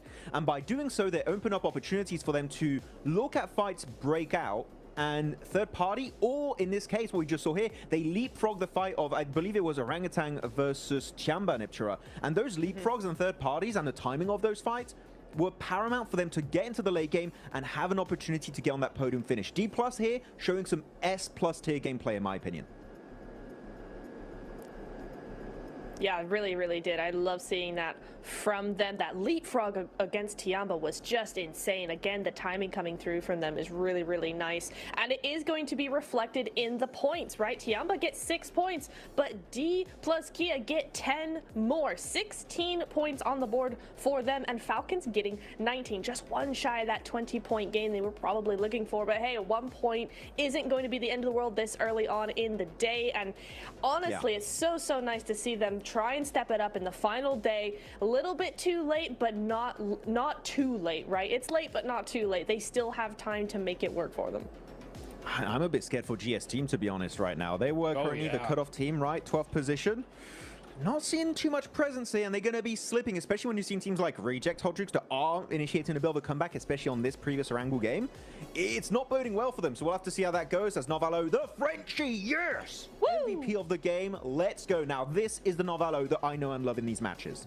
Oh man, that's what we've been waiting to see it for sure, right? I mean, we're waiting for that Team Falcons win, and I'm so happy they got it now. And honestly, I'm gonna say this, right? I think that they realized, they had to have known that it was D+ on that hill for sure. And once they saw that knock, I like that both teams were like, no, this is the team we gotta take out right here, right? Let's go ahead and make sure that we need these points so bad. And man, do the Falcons get it? They had 68 points before this match. That jumps them up to 8th place with 90. But you are right, Max Bad. Look at all the way at the bottom right there. GS, right, weren't able to put up any points. 66 in total. It's looking pretty dangerous. Well, they put up a few points, right? They put up a few, but not enough. It's it's not enough for right now. Currently, they're going to be 8 points behind Loops without a single chicken dinner, so kind of rough for GS team, though. It did impress quite a bit. I was enjoying some of the plays from Jafar in particular during the Gauntlet stage. They've not been able to replicate that to a similar extent so far in Group Green, though. Reject, they started off the day, they're at 38 points, right, Niptura? Here, jumping up to 51. They are 8-1, 2 good games. They could possibly put in the middle of the rankings where they could move on into the last chance. So Reject, we need to see this kind of momentum build up for the rest of the day. We need to see a win. If they falter here, there might just not be enough games for them to make that comeback happen. They need to win. I'm going to stay it up 100%. Like right here, right now, or it's done in my eyes. Snap, what do you think? Yeah, I could see them definitely going at least for a top 3 podium finish, like a really strong game, maybe just shy of a win, but hopefully a win in the Miramars. I think they're going to use these Orangles to really just build that momentum. One thing I do want to point out in these leaderboards is IC making a comeback, right? 4th place, 103 points on the board for them. They're getting pretty close, and you know, they actually had a really good game that game, right? Trying to push up onto the Wolves. They did get that push done well. D+ were actually a little bit late on their third party, but they were just able to just back it up with immense firepower. But honestly, for me, I see continuing to have a good day today. I don't know that team name. There's a team called that? I don't know who that is. I will not talk about them. I don't know who that is. Looking at the top 4 players of this game, we do have Narvalo, Fallow, Regio, and then Notable that, in my opinion, would normally be the MVP. The MVP has to be on the winning team, but I think that if we took it purely based on stats, it would have to be Notable because, oh my goodness, Niptura, this guy, I don't know what happened to him this game in particular, but he was a demon. And he would see you, you would not even survive 5 seconds. You were done. You're out.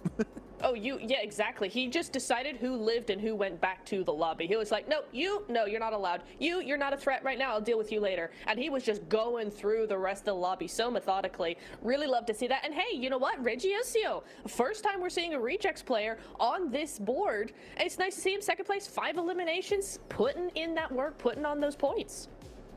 Yep, and like I said, they needed them because looking at the difference, right? So in the last game, we saw Loops. They were at the cutoff with 61 points, okay? And RC had 38, all right? So that difference right there is a total of 23, okay? Now Loops have 74, and RC have 51. You know what that is a difference of? 23, right? So they have not progressed at all, right, in order to make it into the last chance stage. So I'm gonna say it again, it's chicken dinner time. I think they extended it to 1 more game, but at least in my eyes, this is the last one for me. What do you think, Max? You think they have another one? Do you really think so? I think there's still another one. I would say, you know what? Yes, they still have 1 more, you know, mid-game that could happen for them, but after that, it's going to be game over. Halfway point of today, we need to see something come out from these guys. Ooh, that's bold. That's bold. Neptura, what do you think? I think that, yeah, I agree honestly with Max that they have a little bit of extra time, but they don't have much. Well, let's go ahead and take it on over to the stage with 7WG with Falcons and Narvalo. Welcome back to a quick report with the 7WG. I'm joined by Narvalo from Team Falcons. Narvalo, great quick rotation from Pochinki to military. And honestly, I want to talk about your gameplay because I feel like your gameplay has improved from day 1 to now the final day. What have you been doing the past 2 days to make sure you can actually perform here on the final day? I think for this game, like, it was a call, the print path was north, and we said if it's military, we should be first to reach like the island. So it was a call to go quick and go on the left side, no block, as we kind of studied. And then I think we move way faster and with better position. We take better position first and second zone, and that brings us better end games. You definitely did. Now you're currently, I believe, 17 points away from the top 3. Do you honestly think you can make it to top 3? Before the game, we could think it's too far, but after this game, we did, I think, more than 17 points. So like, if we just need like 1 or 2 other games like that, and we should be close to the top 3. Well, Team Falcons, the confidence is back. Let's see if they can make it to top 3. Back to y'all. Let's go, man. You know what? I totally agree. I think Falcons are absolutely in that range for top 3. I think this could be a big game for them here. I think they could definitely handle a mid game, but it's going to be a chicken dinner coming up from some of them. As a matter of fact, I'll go down to even Gen G. What do you think about that, Max? Ah, mais je crois que c'est possible que... Oh, wait, I went French mode. French accent. Put me in the French mood. Sorry about that. But no, for them, it could definitely be possible for Gen G. I mean, we saw what they could do in Miramar, right? They got themselves a Rondo also yesterday. Very good game over there. But Miramar is the map that stands out the most to me when it comes to Gen G. But Wrangle, hey, if there's any map that we want to see more from Gen G right now, it would be this map. It would be the grassy pastures. Yeah, it would be. It's what we need to see, especially because, you know, they need the points. They need the points, and they need to go quick because those teams at the bottom, they're still pushing, still going. So honestly, it's not so much a wrangle. I think for me, it's like match 3, done deal, needs to be done now. Let's see if they can do it right now. The last Aaron Gale of the day. Let's take it on over to our casters, John and Blake.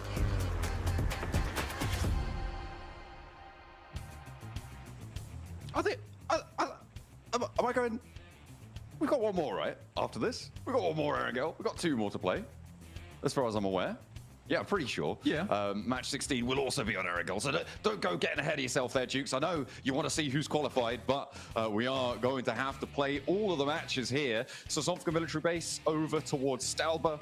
It's only fitting we start the play from down here, where our last match ended, sending straight over the top of good memories. Well, quite a lot of good memories for Nolbu and the Falcons, and going over towards that Stalba position on the northeast side.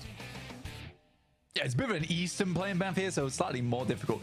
It's actually getting tough for me to talk about these games at the moment because there is so much happening, and there's so much to analyze. There's so much to go over. It's pretty tough for me. I mean, for Wolves there in that last game, I really wanted to talk about their position a little bit more, just because it is a case of, as that 3-man, you no longer have the power to split off like that, and you sort of have to suffer a little bit where you don't have that angle off towards the western side to watch for approaches, but you have to hold that ditch as a 3-man because it's likely people are going to crash onto you. So this is what I mean by just these small errors in gameplay. Again, hindsight's 2020, and oh, no. I'm out here of the observing desk. Oh no. The double is insane. Maybe I cursed him out. I said I wanted to see it yesterday, give it to him. It's like, oh, fair enough, we'll give you 2 today. Fair play. APG get a nice start. They got immediately over towards Millie Base as we started down there nice and early. The difficulty comes in the fact that this moves away from Millie Base at that plane path. So if this is coming down from Kameshki towards the south, teams that are dropping late could have readjusted on their plane path, on their parachutes down towards Military Base. In this case, it's really only Gen G and GS who get a decent start off the back of this one. So another game potentially for Reject, as well as Tiamba, who both start very close to this location and try and lift themselves out, but it's getting very far ahead of them now. It loops with 74 points for 51 and 50 apiece for Reject as well as Tiamba. I mean, the major difference on this West Bridge is Gen G being here, right? Goat had a pretty free and clear rotate over last time. If Gen G pull up and cause a fight to start here, Falcons, we saw they wanted to rotate fast early. This is the same circle, the same decision. I don't think too many teams will have had time to fully review what happened there, except for maybe Goat on that rotation. They'll know that Falcons move fast. But if they get stuck down in a fight here, the Falcons are going to crash straight into the back of it. This 3-team traffic jam didn't exist in the last. And GS are holding the East Bridge in the meantime, by the way. We'll see just how sticky this spot can be, because Tiamba moving in. This is on the East Bridge now. There is a roadblock. There is the Caltrop set out. They're looking for the backstop player. They're looking to try and disparage them from getting on forwards. Des has to drop down, though, and that's where the backup needs to come through from Jafar. It's there in spades. Buckets of bullets pouring down on the bridge. And now the off angles are brilliant coming on through. There's finally an answer from Tiamba, but it's too little too late. They've lost the majority of their players. Nobody else is pushing in right now on this East Bridge either, Blank. So no chance that GS get run down by a third party. I think it's one of the few times where I think you just like send it. You just send it if you are Tiamba. The initial shots weren't that great from GS. I think Tiamba respects it a little bit too much. They crashed just directly into the wall before they'd taken barely any damage. I don't know if it was the optimal play there in that instance. Again, it's one of those things where it could have gone either way. Tiamba drops out, they get the first 2 knocks, and then it's easier to play from there. But think that really hurts Tiamba's chances, and I think they have to take a bit of a gamble on just the straight approach into the zone. Nepturo actually brings up a really good point about Falcons, where if they get another strong game here, potentially is the initial rotations. Now, me and you have been covering PMSL EU for the longest time, John, and we know that the Falcons are some of the slowest to rotate. Because they play Pachinki so much, they already have this central position. I actually think that that position hurts them a lot. It is one of the strongest locations in the map because it is so central, but it's made for this almost stagnant gameplay coming through from Falcons, where they don't make these initial rotates to strong positions. They'd rather play Church on the west side of Pachinki and wait things out if it's a western circle. I think here, because we do go to Sosnovka, it forces Falcons to take risks, to make moves, which they wouldn't necessarily otherwise go for. And they're benefiting from it. It says a lot to me. Yeah, I mean, the fact that they are now, after that game, very much in with a chance of getting top 3 here as well, Blank, is going to be great news. And they'll love to see a game that they just succeeded on very, very... in a very big way, right? Repeat itself, hopefully. But the second circle on last match was also a big factor. It forced a lot of teams to move to the north side of the island after having tried to rotate around, occupying a lot of the area, a lot of the ground around there. So that was a big factor in the dynamic of that last zone, of that last match. We'll see where we're going to go this time around. But at the moment, Falcons on the south coast with Gen G, who went across the bridge very, very early. So they scout that out, and they're going to peel back off this one. No reason to try and push this. And they've already scouted out a huge amount of space on the western side. Sadly, this is eastern leaning on the circle, so it could be further over towards where Observatory is. Alpha Gaming actually goes for a different maneuver. You know, they'll take Observatory for themselves, try and get that high ground nice and early. I think for Alpha Gaming, it's almost weird where I think that this team will perform even better than they have here over in the grand finals. I think that sometimes there is a sense of boredom that comes through from this team at times, where they really do want to get stuck into things. They don't like playing slow. And they are so good at the game. And I think that does create difficulties for them. That's a sad shot. That's a sad shot from the observers, like looking at the beached buggy from Tiamba before they fell down. It's like, oh, like I was watching a funeral. Well, you know, you got to celebrate him somehow, I suppose, whatever you can. Papa Supermassive still embroiled in Milter, though, with Loops, who are able to find Tron B. No answer either. A little bit of damage, but I mean, this should be extricable for Loops. Neither team really wants to stay here for too long, though, Blank. I mean, there is a lot more of the North Island in this circle than in that first match that we saw today on Erangel. So you do have maybe a little bit more time. The circle could also still... it's got maybe like a 10 to 15% chance of going back to the mainland. It's very unlikely, but is technically possible. We'll have to wait and see for that one. So maybe a little bit more time, on average, they could go for it. And especially with the state of this east side bridge, it's maybe actually safer to stay in Milter for the time being. Yeah, I think so. It's getting very messy around this region now. Reject actually get there quite early, so because they were moving so quickly, they passed straight by from the northern beachhead. Could come back to bite them. I think they're trying to control as much area as possible. For OG, it's a long rotate for them down towards the south side. Very difficult stuff to make this one happen, but it's certainly possible. I think maybe potentially going for the western bridge might be a slightly better idea if you are late to this. And there are a lot of teams that play over towards the eastern side. With this being Eastern Plane Path 2, that's most likely the locale that teams are going to be passing through. And the inner circle realizes that as well, and they're going to pass over towards the west, which just actually cuts out a lot of teams for them they'll have to go up against. It's Papa Supermassive up against Loops. Loops, the most in danger right now, falling down into the bottom 5 at 75 points, just 5 points clear from GS. Yeah, it's real rough stuff on that 11th place bubble. Obviously, we're playing in with 2 bubbles on this, Blank. If you we're looking at the top 3. We were expecting it to be somewhere around 140. That's what we saw from Gauntlet on the same number of matches. It was 141, I think, and 4th place was 140. So very, very close. Could be around there. Could be a little bit different. So if you're up and over about 150, that's where you start to feel pretty good about yourself, right? That's where you start to feel a lot safer in terms of that top 3. And then we're playing with the 11th place bubble, which is not easy at all as well. And it seems to be very, very closely fought. Probably going to be closer to around that 90-point boundary. So getting up and over 100 sees you a lot more secure into those at least last chance stages. There are teams now breaking into that as well. Even towards the middle of the pack. I mean, Papa Supermassive is not far off breaking that century. Valo spots out Wolves, who a little bit too close for comfort. I think this should be a pre-elim. Yeah, absolutely. Oh, I think he's stepping too far there. I was very worried. I think any other team but Reject, French greed. Valo might have gone down there. He wants those points, man. He wants to bump himself up in the tables. Fair. I respect him for it. But you are right. I think that what you said at the start of the game is very pertinent here, where Falcons actually are in with the running now.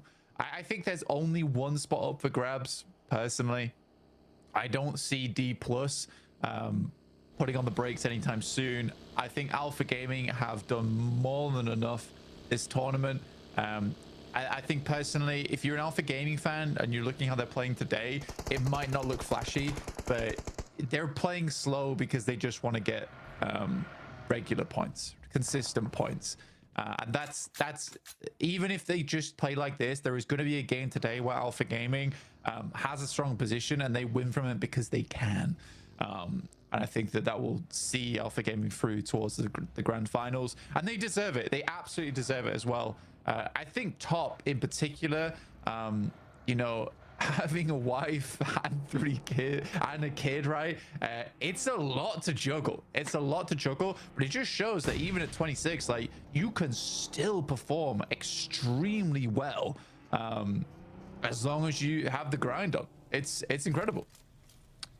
Well, Loops have been on the grind here for a while, trying to get on into the zone, but I've had to go all the way to the west side, and OG might draw them short here. Lots of damage already felt by both of these teams by the blue zone. We're into stage 3, so it's non-trivial to deal with.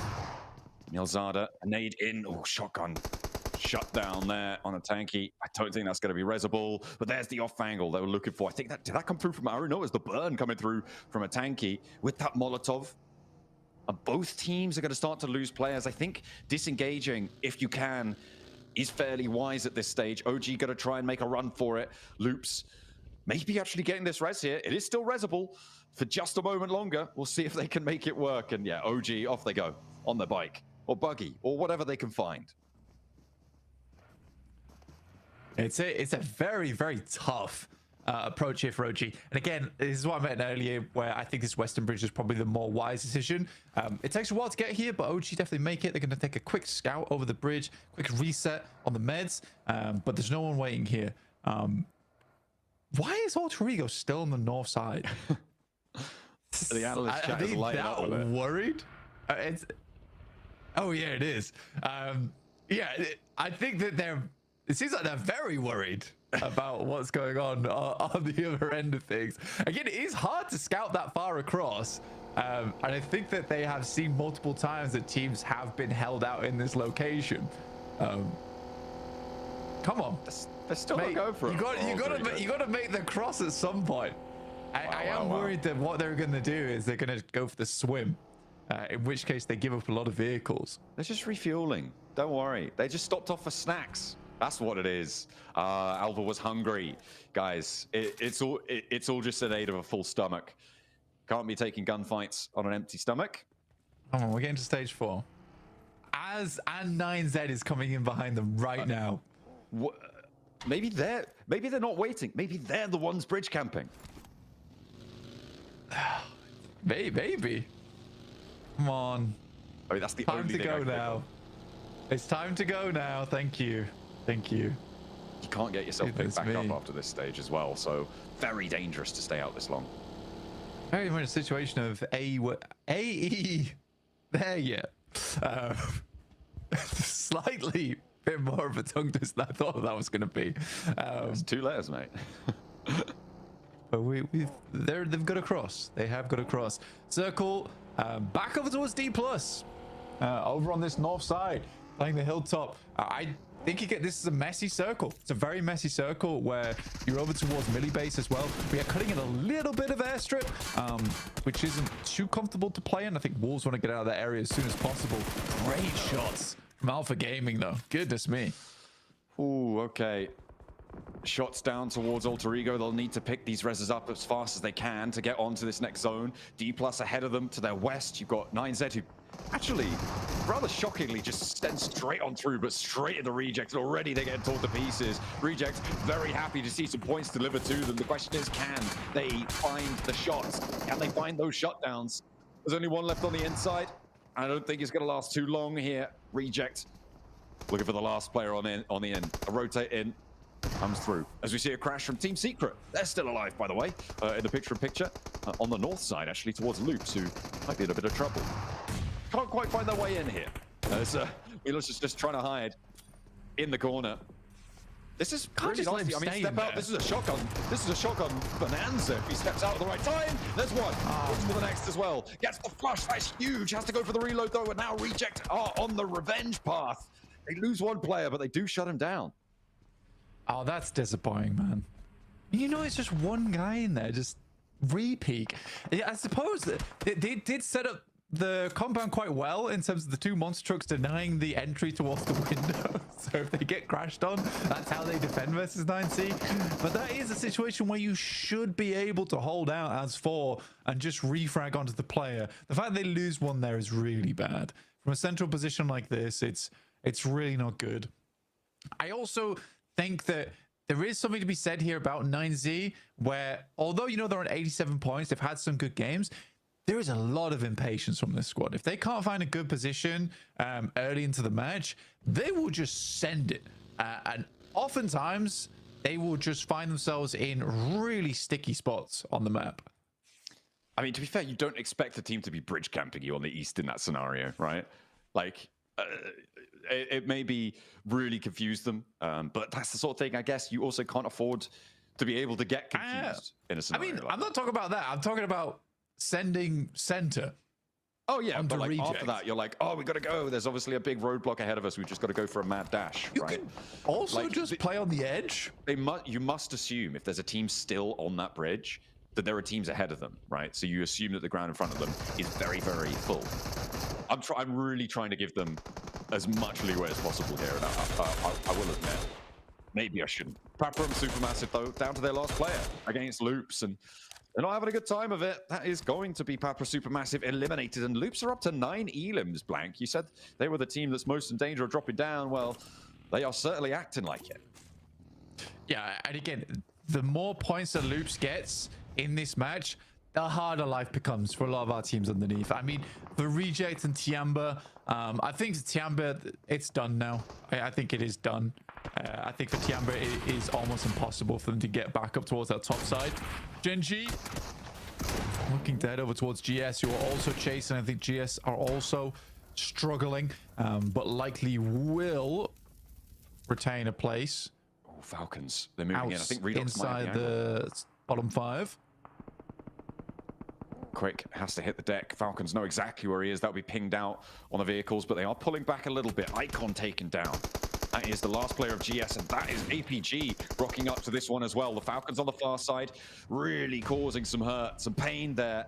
So they're up to 5 elims. APG as well, looking to tip themselves up and over. They've broken that barrier that we were talking about. They're over 140 now, and they want one more at least. Dammy under pressure from these nades. Has to reposition with the Falcons flying into that far hillside as well. He's not going to last too much longer. Up to 142, and the placements are going to kick in soon as well. Yeah, for Alpha, all this is right about now is just not giving up first place. The jump up in prize pool between second and first place is quite a lot in most PUBG Mobile tournaments.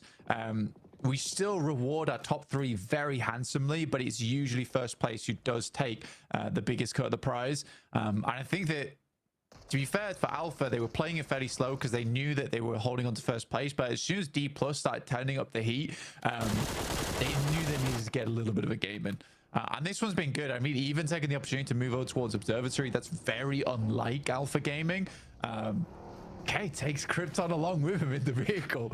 I think that, you know what I would quite like to know is how many vehicle eliminations Doc's had this group green. I think we're up to 6 or 7 now at this point, which is more than I think we've ever had in any one tournament. Oh dear. He is certainly a terror behind the wheel. Whoever gave him a driving license, I'm sure they're regretting that one. As we take a look over towards the rest of this game, though, teams are starting to fall fairly quickly now, Blank. The hilltops to the north, fairly convincingly under control by D+. This inner circle, again, that fight for the top spots here. 3rd place, very, very closely fought between GOAT and inner circle. Losing players here would be nasty. They've already taken a lot of damage, and as D+ they're up against, Osal has the off angle, and GOAT are taking shots as well. Oh no, inner circle having a really bad time, but they've still got Falak. What can he do here? Favian close by, but backing off to find chips on the res. D+. Chips goes down. Nade over the top towards Falak. Does get a lot of damage done. Favian over towards Falak. We'll find it. So that's in a circle, taking a lot of damage. They should be able to hit the chips back up. Just nice to see. I mean, this is really Reject's game right now, with one player from inner circle to fall down. It's D+ with a central position. It's kind of D+ versus Reject again, Blank.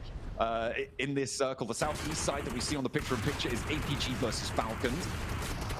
P24 is going to give it a good go. Does find Nolbu, but going to get taken down in response, and yeah, that's going to get flushed out. IQ is actually still alive in all of this. He did manage to get out of that fight. I am still focused, though, on this fight on the southeast side as we zap on over to it. Falcons with 4, APG with 4 as well. Haven't really been able to find success on either front of that, and APG disengage. They're moving up to the hills to the north and maybe look at a fight D+. I think for D+, this fight between D+ and Alpha Gaming, which probably will break out towards the end here, will be the fight of the day. Very excited to see this one happen. Falcons need to break wide, though. Currently, Zhol is holding this spot. For the Falcons, we did speak about this at the start of the game, that there is a big chance to jump up above inner circle, above GOAT into that top position. And honestly, if we get Alpha Gaming, D+, Falcons in the top 3, whew, what a lineup that will be going through to the grand finals. It'll be unreal. I mean, I don't think going into today anyone would have called Falcons with a chance. But this last day, it's the last day always. It's always the last day for the Falcons. It does seem to be, doesn't it? There's something about it. They have a potent resurgence built within them, built different somehow. It's curious as well, because usually Alpha Gaming's like the team that is the last day champions, where in that final day, Alpha Gaming is known to put up a disgusting performance. But right now, they are taking 2 knocks straight away. Falcons equally are suffering versus the Wolves. Just Doran here, actually. Oh, no. What? No way! Yeah, top 3, the Falcons, APG, TK. Oh, yes. Hang on a minute. Doran? You can't be doing that. Close the Doran door right in the face. Oh. I'm sorry I didn't give that too much fanfare. It honestly, it felt like, oh, okay, he's going to get 1, he's going to get 2, and then Falcons will clean this up, surely. Surely. You do not see 1v4s in International. I cannot believe Doran pulled that off. I mean, blink and you miss it, right? Doran was... Oh my God. Okay. Well, Wolves, again, not really probably going to get too much out of this game, but certainly ruin it for the Falcons. The decision to crash onto Doran for the Falcons, though, might be an interesting one here, Blank. It feels like... I think it's fine. I think it's fine. Okay, sure, you can transition towards Reject later on, potentially. They're right on I the think edge of the it's circle okay. with it, though. I mean, Alpha had that lineup. They couldn't really crash that way on the East. Also, if they do that, Reject have sight lines. I think you don't see many players, if at all, over towards the silos. So you just send it and you get soloed. I don't think the decision making was poor. I think the gunfight was terrible, but the decision making, I don't think there was an issue of it. I mean, we need a replay of that at some point. Hopefully the desk will have that locked down, because Doran's going off right now. Maybe he's going to do it again. He's got a lot of smoke to play around. He's going to get up to the wall. Reject don't want to let him cross, but they don't really have too many options right now with the smoke cover. I do like for Doran, he's now just using the entirety of Falcon's utility to cross 20 meters. Oh, dear. I'll show you guys how to use util. Oh, my God. Doran. Reject's like, where's he getting all these smokes from? What? Why Is it more than one dude? What's going on? some kind of nimbus cloud off in the distance? Oh, dear. Well, he's made it to the wall. Great job. We did it. That's so many smokes. That's insane. OG getting found on their last player. That's Goat to pick it up. Goat have been down on the belt buckles for a while as well, trying to crawl across the open ground. 5 teams remain. 8 eliminations for APG as well on this match. They've only got 2 remaining. Way. No, you Come can't. on. You gotta stop, man. You've got to. You cannot be allowed to do stuff like this. Kraken has to hit the deck. They can't really take free fights here. Doran steps up for another. No, you're Doran, crazy. you can't do this. You can't do this. This is PMGC. It's not allowed. Someone put him to bed. It's his bedtime. Oh. Surely he's out of this game.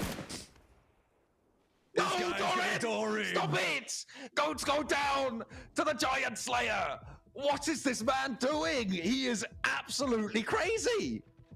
Oh, dear me.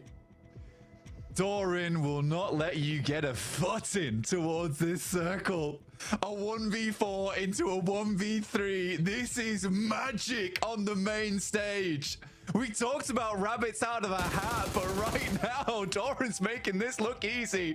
Gets up to the wall as well. Probably should go down to this nade, though, but goodness me, what a game it's been from him. Okay.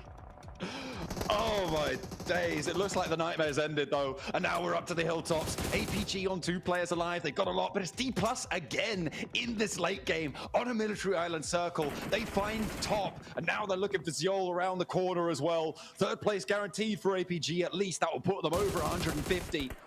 Or maybe not quite. If they can get another elim, that's what they'll be looking for. But still very, very close. Very comfortable to be in the top 3. Our first team to really, truly lock it down towards those spots. D+ want to join them, though. And with a chicken dinner, you think that they might be able to.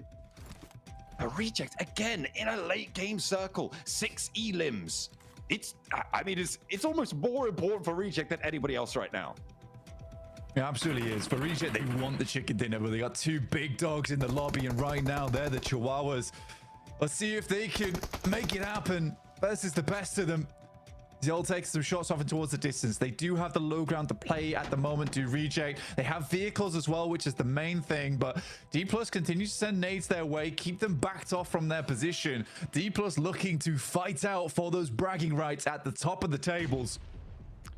I mean, Reject have the center of the circle, though. D+ are sure they've got a higher ground position, they've got an angle, but they're going to have to move. The point's denied from APG. It's mean. They actually picked up the res in order to deny an extra point there, which is kind of nasty.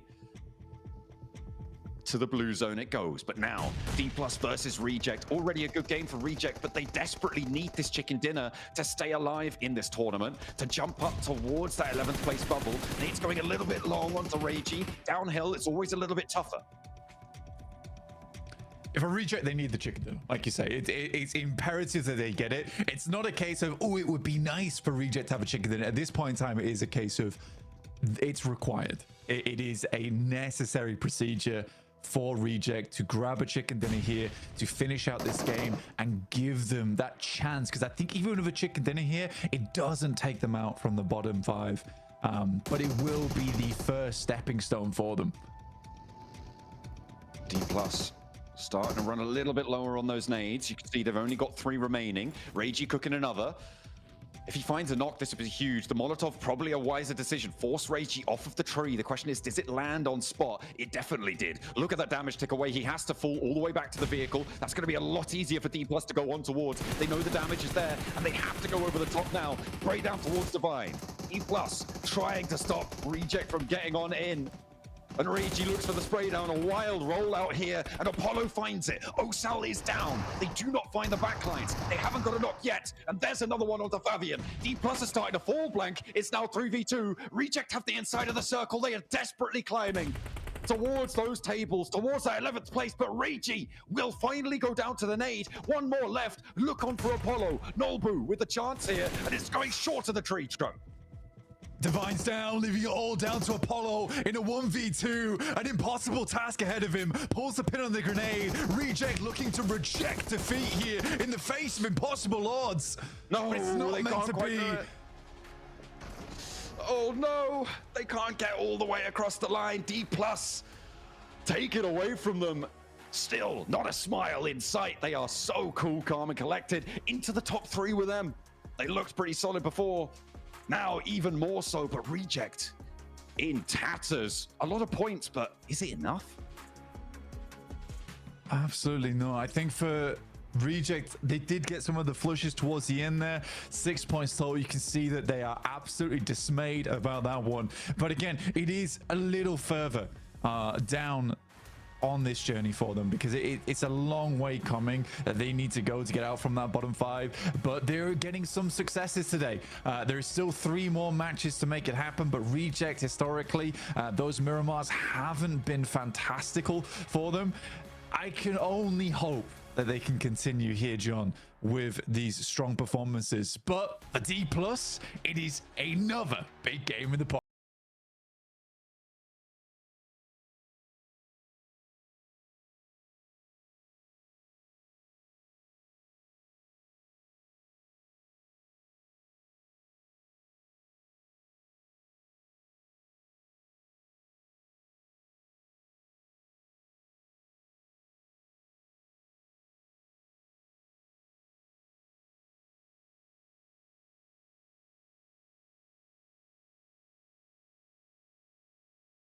That insane chicken dinner. I think D+ might have just secured their position to the grand finals. And how do they win this game, Max? Back against the wall, so little time left. They had to hit those knocks, crazy rotation on the end, but then Chips just said, nah, I'm gonna hit these shots, and they shut Reject down. What a game. Oh wait, D+1? I was just looking at Doran the entire time. I thought he won. No, but genuinely, for D+, such a good game, playing this high ground position for a majority of this game, right, Niptura, just having so much control on the entirety of this lobby. And again, what did we say the last game? This is why you hold on to your utility. Those nades made that transition from high ground to low ground so much smoother for D+. And even then, it wasn't easy to execute as Chips. He's popping off, and he's back to being MVP of the game for sure. Yeah, and really, really nice stuff coming in from them. The control, what we saw there. Even, you know, IC being able to push up earlier on in the game. I didn't hate the push. It was a good idea. It was pretty well executed, but that third party just helped DK to just overrun them and get rid of that threat. And after that, nobody really looked at them very much. So really love to see that coming in from them. Talk about utility, though, Max. I do want to just point out the smokes for Rejects looked really, really good, actually. They were having, they had an idea of what they wanted to do, and they were doing it as much as possible. I really liked the smokes coming out from them. It just gave them a little bit more space to work with and just really effectively blocked out DK sightlines. Yeah, as Blank said, you know, another team now that became a Nimbus Cloud. It was not Dorian, it was the entirety of Reject. I really enjoy that one. But no, Reject, as you said, really good piece of utility, keeping them safe from the off angles of APG. And one good point spotted out by John during this game, actually APG going for a revive to then deny just takes the extra point out of the equation. It's a small thing, but again, when you're competing for top 3, that can really have such a big impact that could really have a devastating effect on the leaderboards. I mean, we saw last year, right? Last year's PMGC was decided by just 1 point, right? So, I mean, anything you could possibly do, you got to pull all the stops out right here. By the way, nice little setup there on the bridge from GS. That shut down Tianbuff, and with that one, I think they are completely out of this match, man. But you know what? I finally figured out what Chips, kind of Chips is, Max, man. It's Ice Chips. What is he? That man's cold, dude. So cold towards the end. I kid you not. Ice water in his veins. When it comes down to like those super clutch moments, he shows that, you know what? I'm going to make it happen. Beautifully done there. It really is just levels of rivalry like Sanji and Zoro in One Piece.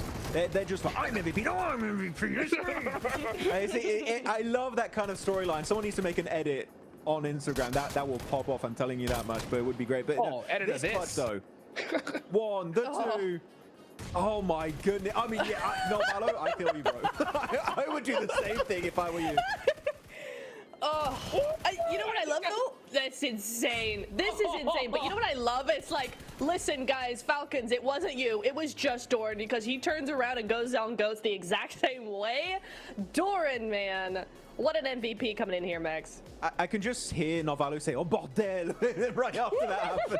It's just the full French anger coming out. But another military island, Hot Juice. Like, are we going to get a third one? Okay. Bring it back. Let's go. Hey, one do it more again. time. Oh, my. I can't even break down rotations here, but of course, teams that go on the bridge rotations early on are going to be given a significant advantage. D+ here, though, taking it a bit slower, able to play the northern edge instead and pushing away Reject. The Reject, good plan from them, Niptura. Respectful. We don't want to take an early game fight and take an early casualty. That's really going to hinder our chances for a win. But everyone's fighting, and D+, big chilling. We got the high ground. You know what? I got a take question. it away. This is easy pickings. Niptura, I got a question for you, right? Yes. When it comes to Reject, all right, would you want another military base finish? Right? And the reason why I asked that is because back-to-back militaries, they put up some decent points, right? But the problem is Loops put up 9 eliminations. You can see it right there. And that, I mean, yeah, I mean, look, the difference was 23 points. So even though they put up 14, they only move up 5. So if you're Reject, do you even want to go military again? You know what? I actually wouldn't hate it. I wouldn't hate it at all, because I think it would be an interesting thing, because we see D+ get the back-to-back. We see Rejects get a back-to-back top 2, right? So I'm very interested to see if it does go there again, how they're going to play it. My only concern would be other teams now are going to be trying to do something different, so they're not predictable, and that might put RC in a little bit of a disadvantage. Just drop there at that point, you know.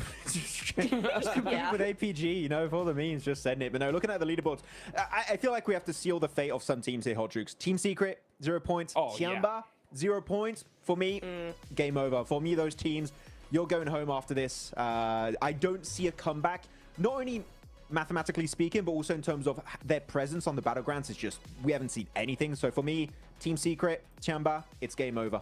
I agree. I agree 100%. And that's going to mix things up. For sure, right? Because right now we're going to have 2 teams for sure that we know are not going to make it to that last chance stage. And guess what, Niptura? That means they got nothing to lose. Yeah, that is so true, especially when you go, it's the final Erangel, we can just go all for it. It's the, and you know, game 6 as well, it's going to be the final game, we can just go all out. And yeah, as we look at these leaderboards, there's reason to do that, right? The top 3 looking pretty solid, maybe down to 6th place, could really just try and snatch that 3rd place away from GOAT, but it's looking like the first 2 now kind of have run away with it, Max. I'm looking at the bottom of the leaderboards in particular here. Reject, 65 points. They started off the day with 38, man. They're having their best day so far by a significant margin too, and they're just shy of pushing themselves finally out of the bottom 5, Hot Jukes, but they need to keep going. They can't stop now. Reject, if we want to see one Japanese team in the finals, it can only be them. Well, let's see if it's going to be, but get your popcorn ready. We're going to be right back after this break.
We're getting closer to find out which 3 teams will be going to the finals from Group Green and which 5 teams will be eliminated and which 8 teams are going to go to last chance.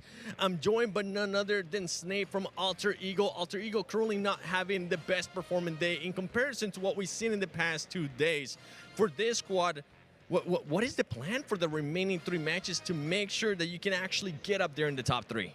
Oke, Snip, kalau kita lihat performa AE sekarang tidaklah begitu yang seperti kita lihat dari hari-hari kemarin. Ya, apa rencana AE dan juga Snip buat sisa 3 game lagi nih? Paling dari kita karena 3 game sebelumnya nggak berjalan baik. Game 3 selanjutnya mungkin kita harus menjaga dari kayak mentalitas dari setiap individu ya.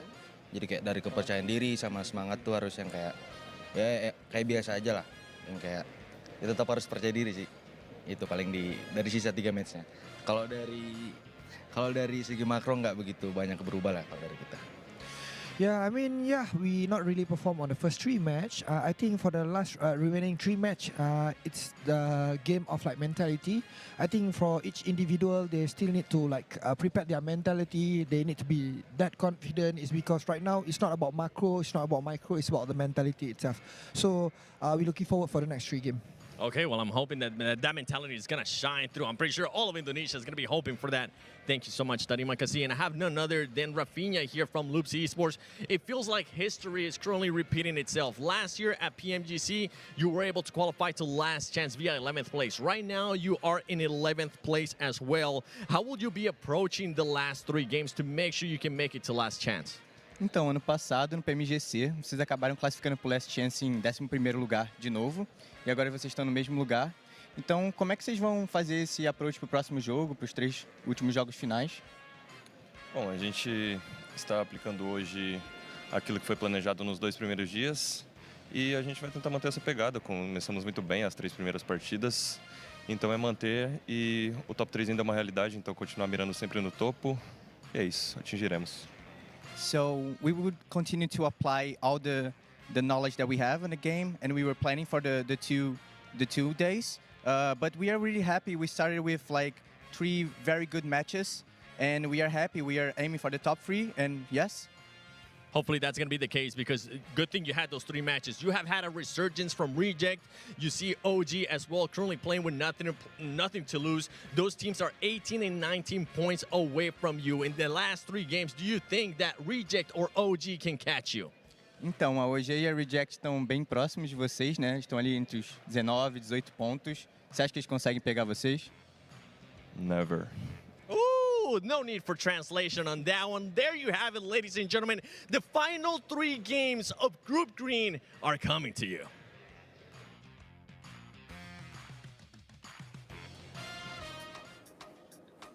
Never. That's what I like to hear right there. That is how you do it. I'll tell you what, though, from never to always, man. We got to show love to the Infinix GT30 series, the official gaming phone of PMGC 2025. Engineered for precision, performance, and victory, empowering every gamer to be the one and outplay the rest on the global stage. I'll tell you what, Loops need to apply all that knowledge and then some if they want to make it into the top 3, because mathematically, it's still possible, right? With what we have left today, but it's going to require a massive, massive game here and now because these teams in the mid.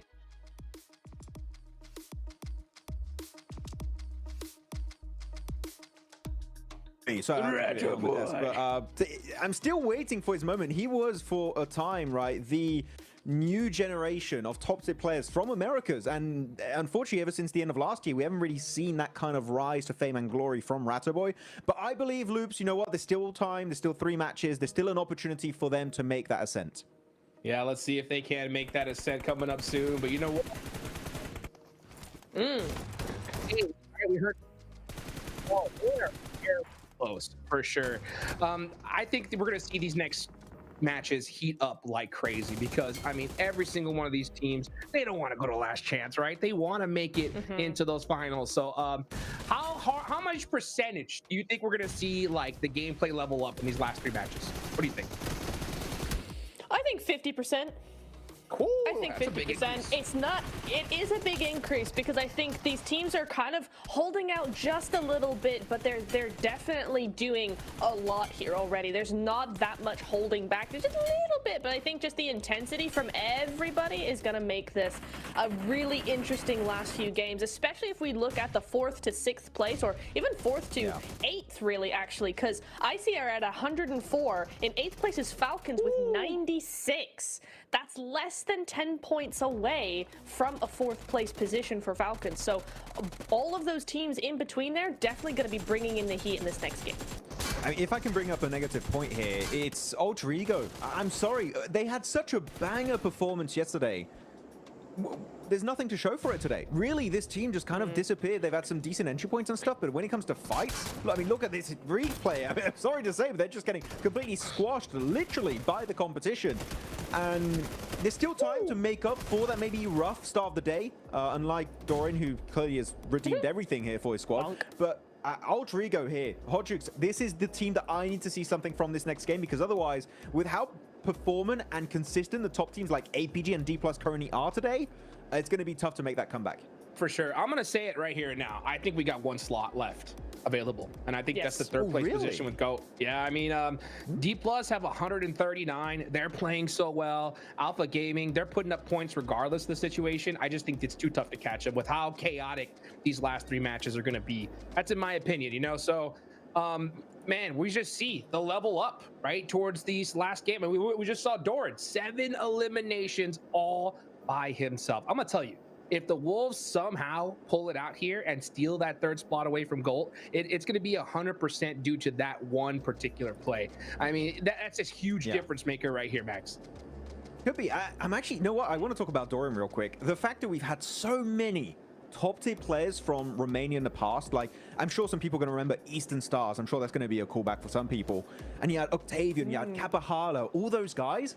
And now the one player from that region, Niptura, from Romania, that still stands strong and is able to perform globally from Romania is Doran.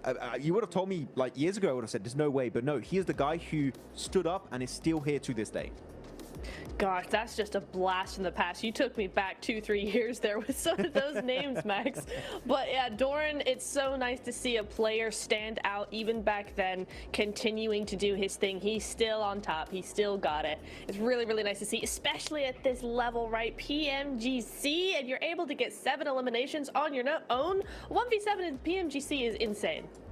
Hey, by the way, you're talking about Romania, Texas, right? I'm pretty sure. Yes. Right? Definitely. Yeah, no, exactly. We claim him now, baby. He's on the Wolves. He's rocking that USA flag. That's 100% American.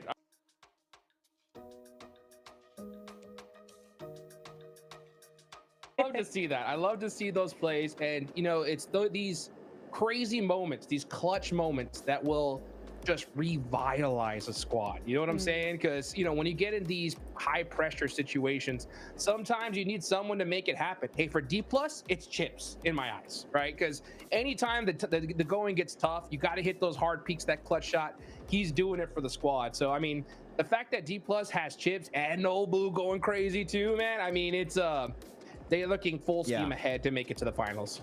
I'm a lock of it. While we have a bit of time, while we have a little bit of time, I'm trying to think right now, who would be the group green MVP? Like, you got so many contenders, of course, Chips, that's a good question. You got Top for APG. Goat had some step-up players. Rosemary had some great games yesterday. Like, who would be the one to claim that one? I think it's really close, way closer than what we had during Gauntlet, right? It showed that we kind of had a good inkling of who it would be, but right now, I'm not sure.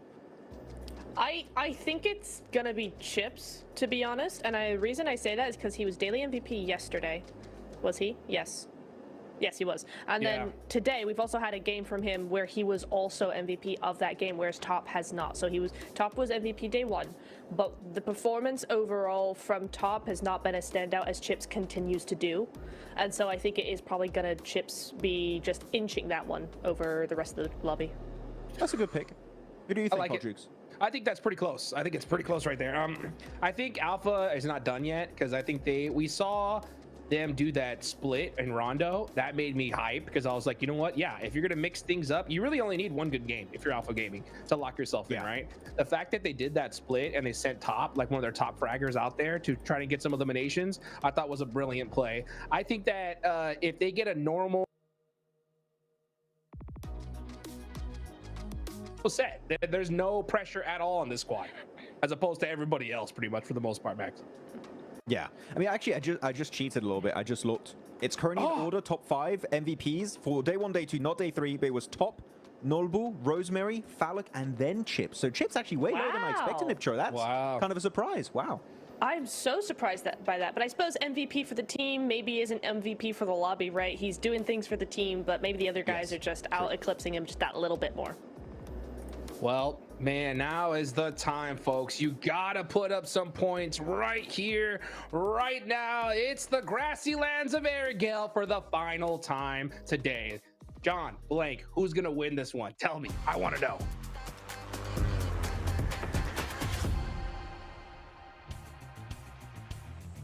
Well, I don't know about you, but I feel like Doran's gonna win this one. I don't know who he's playing for or whatever. I'm all about him, right? That's that seems to be the case. He could just take on the entire world on his lonesome.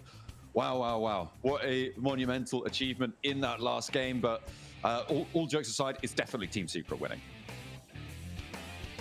Do you think Team Secret's getting a win here? 100%. Every time, it's Team Secret. No doubt in my mind. Maybe another Sosnovka circle, potentially. That could be certainly interesting. I think the players would probably hate it, though. But yeah, we are getting another game. Probably back to normality, maybe, I hope. In terms of the circle, 2 games in a row that favored over towards Reject, and their immediate rotate across towards Sosnovka was very much needed for them to try and get themselves out from the bottom 5. I think that they are very lucky that they got the double Sosnovka, but they also played it fairly well to get towards 2 endgame finishes. Not quite the chicken dinner, though. Definitely a possibility on that last match, but not quite able to pull it off. The squad's out nice and early, though, and the circle is far east, so no worries on that Sosnovka finish this time around. Alter Ego get to head up towards that north side around Lipovka Mansion split, so they should have a decent start in this game. Yeah, that east side will be the focus now, as they send it on in. Nicely dropping down here. No roadblocks around those bridges. Now, we were looking a lot at the Falcons over that last match, right? And Doran was looking at them too. But the thing that they really adjusted in those last 2 matches was the speed to which they rotated in the start of the match, right? Away from Pachinki. They have to rotate again this match. The question is, will it be as fast without the pressure of a military circle? To be honest with you, I don't think so. I don't think so. Unless something has drastically changed within the calling structure of the team, I don't think it's going to be a fast rotate from them. I think that the odd thing for the Falcons is how are they going to bounce back after that last game? Getting 1v4'd is never a good feeling, even in your games at home. It feels even worse on a global stage. So I do think for the Falcons, they might be reeling from that. And again, it's unfortunate because I think the other games of the day were pretty good, honestly, and fairly successful. And even that rotate there was not the incorrect decision. And I'm hoping it doesn't set up a mental block for them going forward, because it certainly could do. I think for the Wolves, that game might have cleared those heads, though, right? That's the big thing. You could be happy with how Doran performed there and hope to do him proud in this game. I mean, the difficulty, though, for all of those teams is that third place is still moving, and Goat on 112 has a little bit of a lead. We were saying it before, right, that APG and DK at this point, if they're able to get 10 more points in today's matches, they've got 3 matches to do just that. They're locked in. They're pretty much locked in already. It is a question of who's going to join them. And all the way down to the Falcons have a really solid chance of getting there, right? With a good game, they're on top of that pack. From 112 down to 96, I mean, you know, it's not easy, but a 16-point gap can be made up fairly quickly if you're able to get into those late games. Goat's hold is tenuous, to say the least, over in third place. D+ being 10 points behind Alpha Gaming is certainly not something I would have predicted after the end of day one, but yeah, here we are, which is very cool to see, honestly. The reigning champions having some of those life signs come back into effect as D+ do rotate straight away from Rozhok. They get a nice east side start here for them towards the center of the circle as well. They should be able to get towards, but you're right, there is a lot of teams towards the middle of the pack, pretty much from 8th upwards, that can challenge for that third place. Though at any moment there is this case that any moment GOAT could change that, because if GOAT get a 20-point game in any of our next 3 matches, it does become very hard to catch up to them. Yeah, absolutely. I mean, it's still just out of reach to really say who our top 3 are looking likely to be. We know who 2 of them are very likely to be, but yeah, absolutely. And then down towards 11th place as well, there is a bit of danger there. It's in general less likely that they'll find those big 20-pointers, but it's definitely possible, right? From probably, I mean, it would be difficult for OG and Reject to make it, but it's still just sort of on the doorstep. But certainly GS have a chance. Loops, GS, Gen G, sorry, and 97G, they're sort of in this state of flux right now, with GS definitely behind that pack. But whose spot would they take with a big game? That remains to be seen.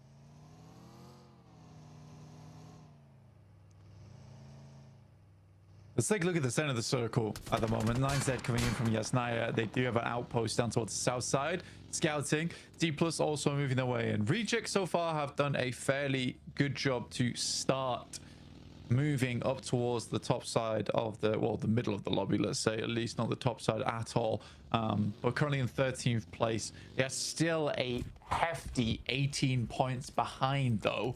And that, again, there's a lot of points to be gained. It does require Loops to not have a great game either. So for Reject, they just have to keep pushing all day. For GS, it's a little bit of an easier story, from 71 up to 83, and we've seen GS make some fairly decent maneuvers. It's still feeling hit or miss with that squad. For OG, only 1 point behind Reject. I think OG is the cutoff of teams that are able to get in towards last chance here, being at 64 points. But again, that is another strong set of 3 games for that squad.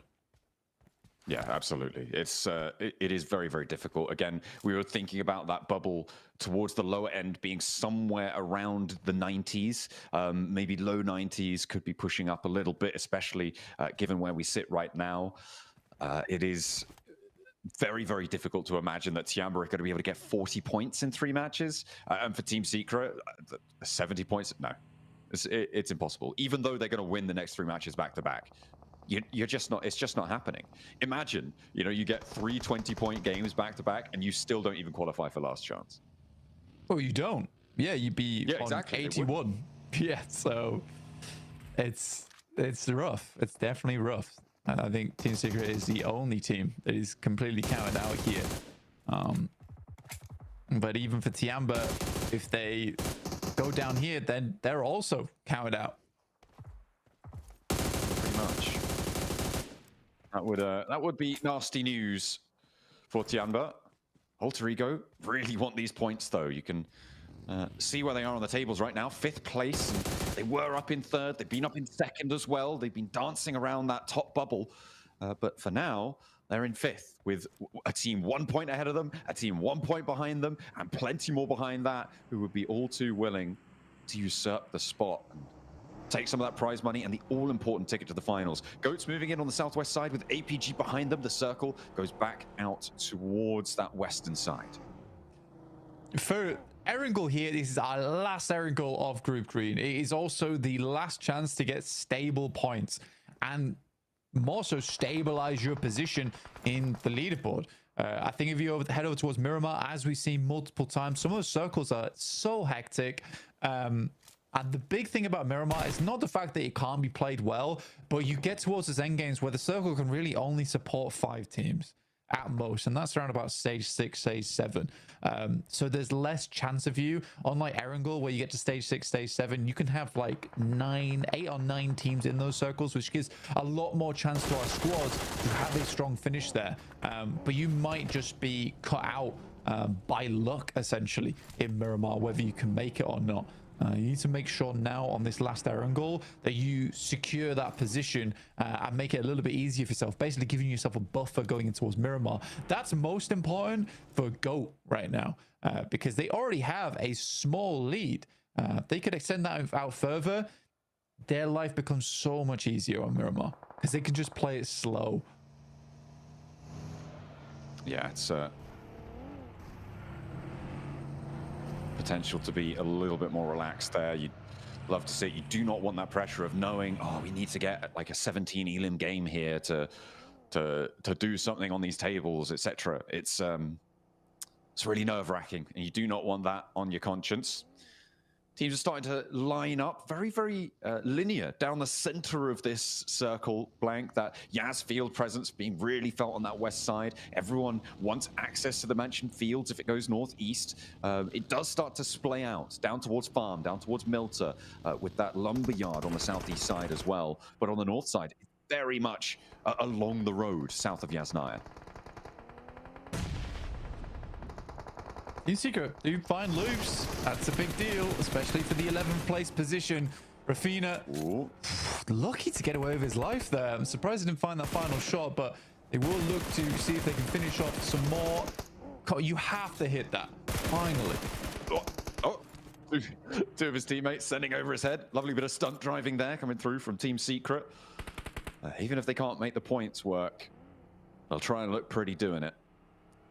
And they do manage to get, you know, a decent chunk out of loops, and very likely to pick up another point at least. So well done them. Congratulations.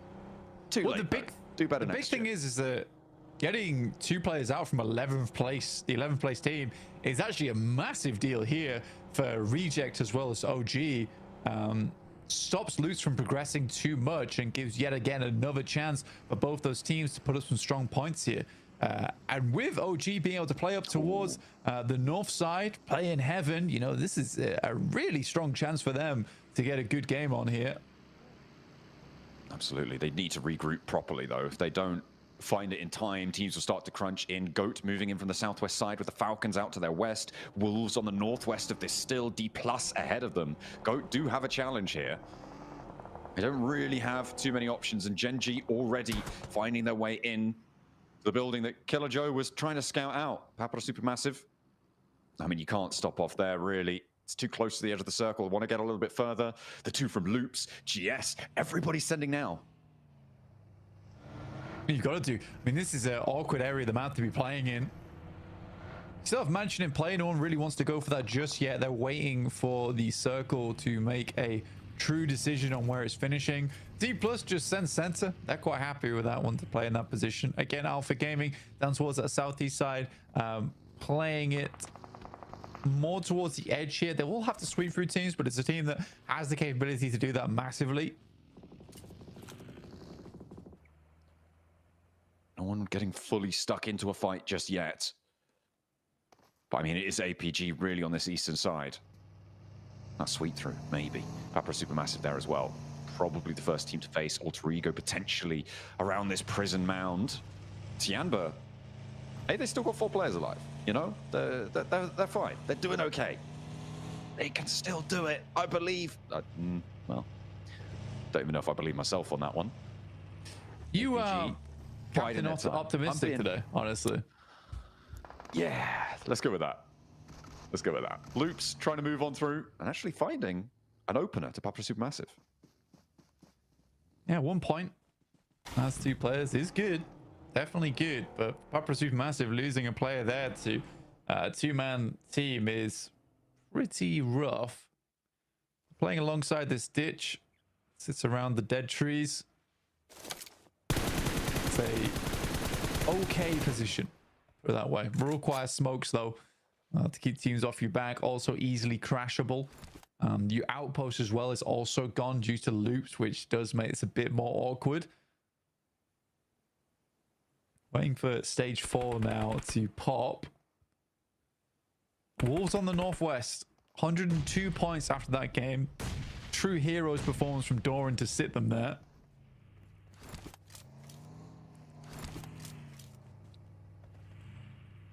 I mean, I'm surprised that the teams have managed to compact themselves into this area. I mean, the blue zone isn't quite fully upon APG, and maybe that's going to be the go time. But APG can't find the shots, and it's actually Tiamba to draw first on that engagement. And nade over the top is huge, gets the flush, and another knock to APG. The circle sends all the way down to the southwest, so OG are going to have to move. Can't play that Evan combat anymore. This is big news for IC, and for GOAT, and for Falcons, and maybe even for Reject. It's pretty good. Pretty good. I mean, Reject being able to move him from that south side's massive. Also, big chance here now for D+ to get ahead, right? Get first place. First place over in PMGC 2024. Now looking to top the tables here in Group Green. Will be a great marker for what's to come from this South Korean squad. But yeah, you're right. For Gen G, Inner Circle, Reject, this is all very promising on this next circle. I mean, it's kind of nastiest, I think, for maybe GS in this scenario, who are closest to chasing down. Well, I mean, they're trying to get away from this hilltop, but Alter Ego actually sent up towards this fight, right? They're losing all of their players now. Over towards just Alva now remaining. That's not friendly. That's not fun. Yeah, I meant more as in, like, why is Tiamba suddenly insane at the game? Like, not why are they bad, because this is crazy. They've just taken down a lot of the tough parts of the lobby here pretty succinctly, leaving Alter Ego, who were challenging for a third place position, now with just one. And Alva, I don't think he survives here, and he does not. No, they're done and dusted. 5th place at the end of this match with 2 Miramars left to play. I mean, they're just going to hope that GOAT and IC go down as well, aren't they? And the Wolves. I mean, and actually half the lobby. It would be great for Alter Ego if you could all just, you know, stop playing right now. They'd love that. I mean, I think there has been a little bit of lackluster performance from Alter Ego today, but fair enough as well, where you look at those circles, it's been really rough. Finally get to play a decent one, and it's very open. It's a hard rotate for them too. They get caught off towards Prison with 2 teams playing around that location. 2 teams, which I might add, have basically nothing to lose here as well, with Team Secret and Tiamba playing extremely aggressive.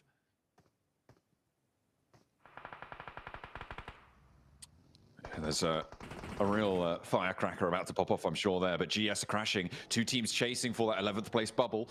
GS moving down towards Sarah, but he has got that outpost to reposition away back towards the rest of his team. Will they be able to do so safely, securely? Regi, though, not so lucky. Spotted on the off angle and immediately flushed away as well. And that's a point added to the tally for GS, with loops going low, down to 1 player. They definitely want to make this game a big one. See how far they can go. That's an old boot striking from the northern side. But Tiamba's not done yet.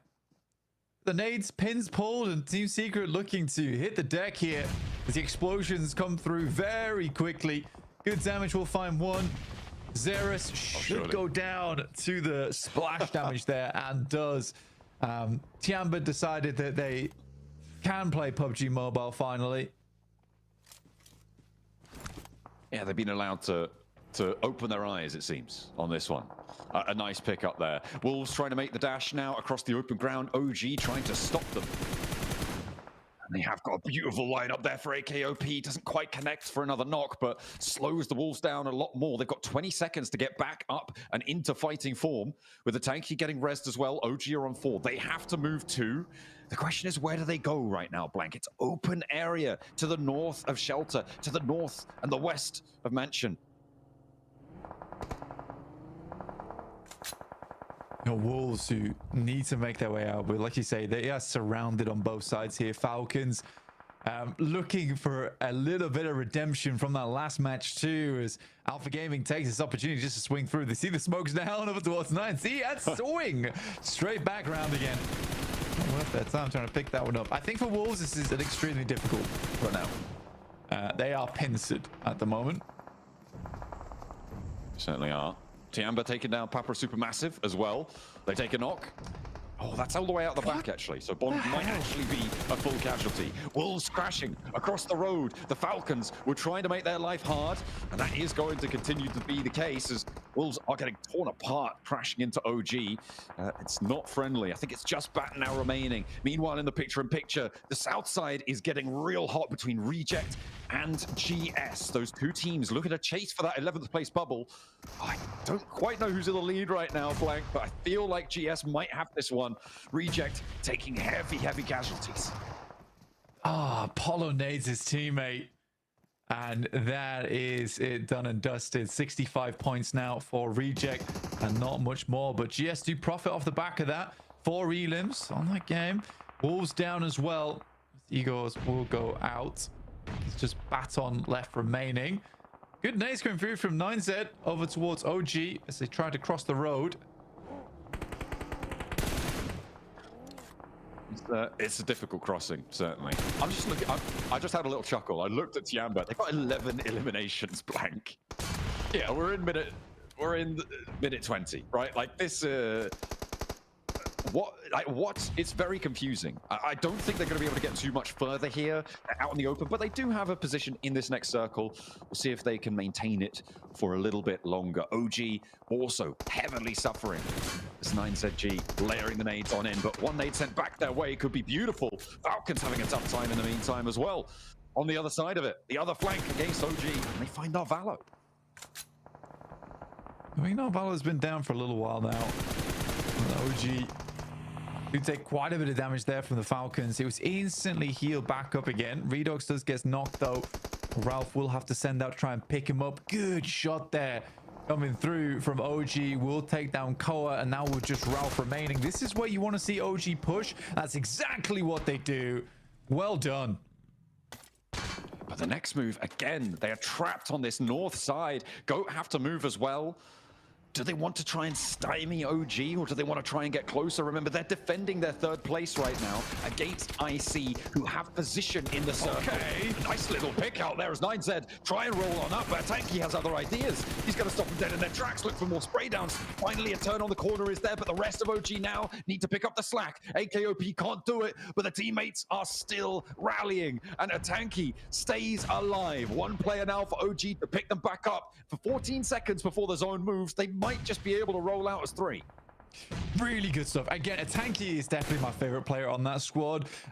He is very slick with it. Some insane maneuvers from his side of things. I think he's been a thorn in the side for a fair few teams as well that maybe underestimated him. D+ though, they send across. There is shots from Gen G.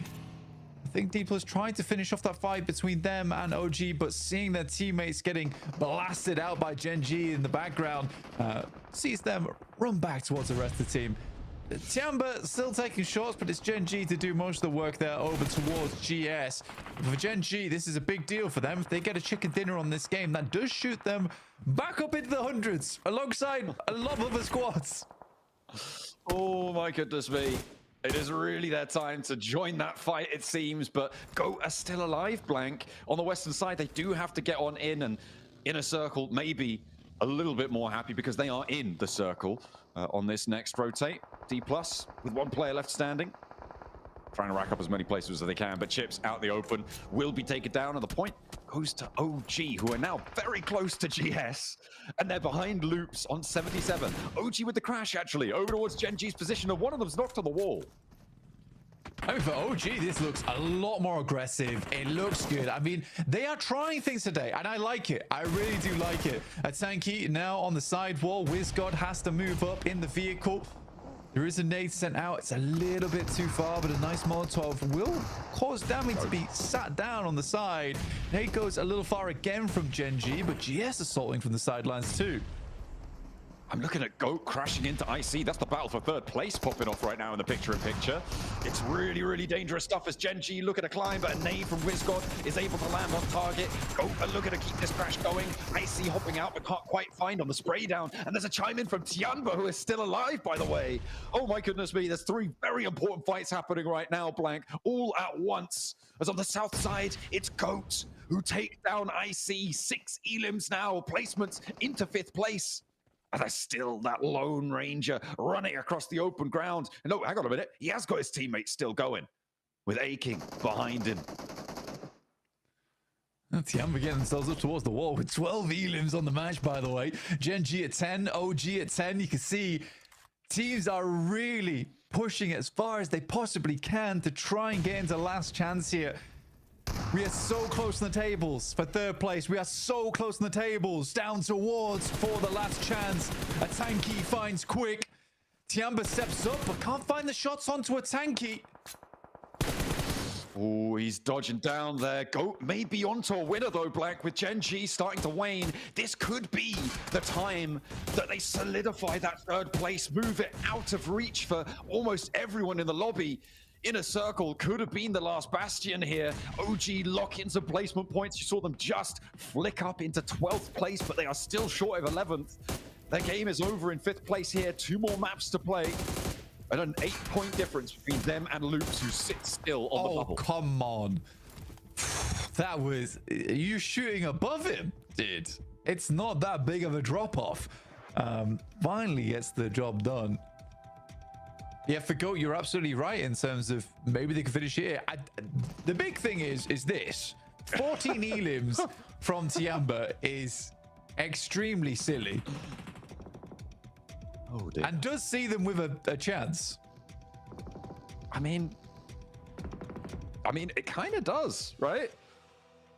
On a 85-point bubble, Tianba on 64 when you've added in these 14 elims. I mean, that's doable. They've already guaranteed a 4th place on the placements. They're definitely going to be less than 20 points, fewer than 20 behind that bubble going into our Miramar stage. The question is, how much further can they go? Because they're out in the blue zone and they do need to push further forwards. Yeah, the big thing now for Go is if this circle goes down towards the southwest, then I think we might have just secured our top 3. It would be a big outside chance on both our Miramars for any other teams underneath them. But if it heads up towards the northeast side, then it might still all be to play for. We go covering that run out. Satan has the inside of the building, kind of on lock, so Tianba not actually going to go for the push. They know they don't need to commit to going for it. It would be a placement and an elim if they can go in and find that last player for Gen G, but they can wait for him to leave instead. It does all come down to this shift here. And it's away from them. So now Goat's life becomes a little bit more difficult. Tianba's going to walk forward a little bit. Get a slight resupply there. Oh, felt dangerous there. I thought Cracker was going to peek out, take the shots, but I think the wall just covering it off. Very, very tense. It's such open ground that Goat have to cross. But which of these players are going to take shots towards them? I think if it was a 3-man squad playing here in Mansion, Goat absolutely is in a tough time of it. But because it's 3 separate teams on the outside towards the east, I think Goat might just be able to get by because of the lack of coordination from all 3 of these teams on the other side who don't really want to be the first to peak.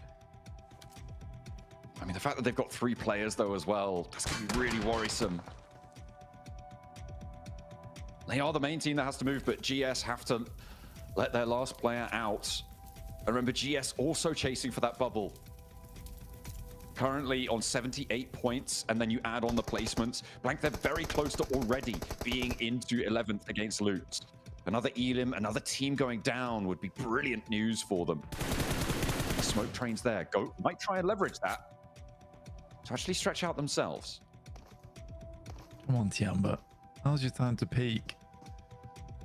Satan's just been so quiet on the inside.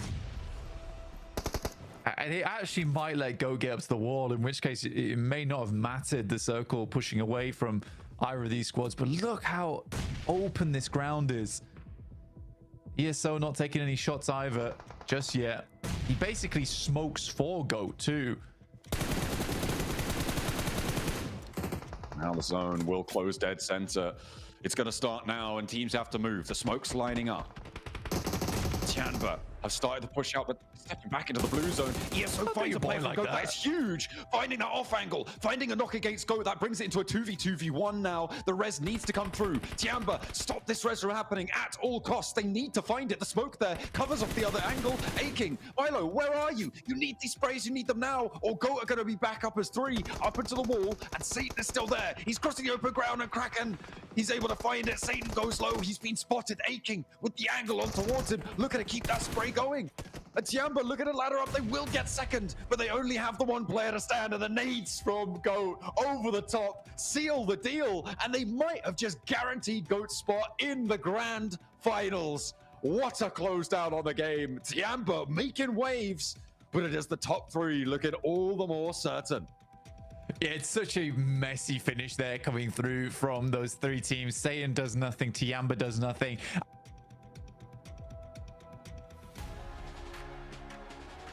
That's coming across from the side, because honestly that's an international mindset, where as those 3 teams there, you deal with the biggest target first in the lobby, and then you as the solos can fight against one another for the win, right? But that way everyone goes down at separate orders in low placings, and you limit yourself on elims too. I think it's a weird one. It's definitely a weird one.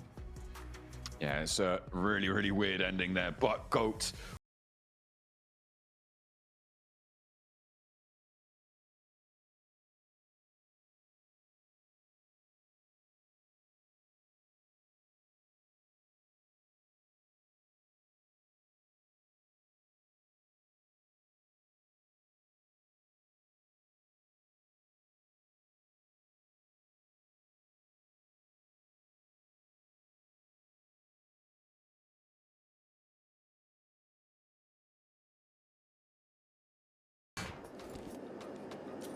And when the going gets tough and everything is on the line, Goat pull out a chicken dinner. This could be the one that seals the deal for them and gives them that trip on over to the grand finals, Max. What a game from Goat. I mean, it's not just a great game. This is a team, Hodrix, that dropped in Primorsk, almost a complete opposite side of the map. And they go for a quick pivot. And what stood out to me is not just that early game rotation. Their terrain knowledge was second to none this match on Erangel. They knew what position on the western side of Museum they could use in their favor and just make teams avoid them like the plague. And all the teams could see Orangutan, APG, all those western teams just did not want to get in a 200-meter radius of Goat because that position was so damn strong. And you can see by some of the damage here from the players. Kraken, Twigs, Vic, Niptura taking almost no damage this game because their fights were so one-sided.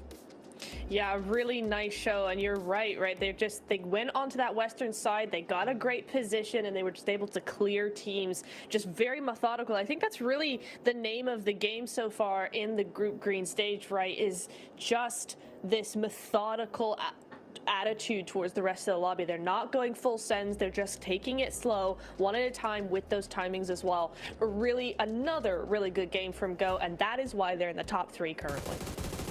Oh, I mean, such a clutch performance from them. And not to mention, right, that was from the top of the leaderboards, our 3rd place team.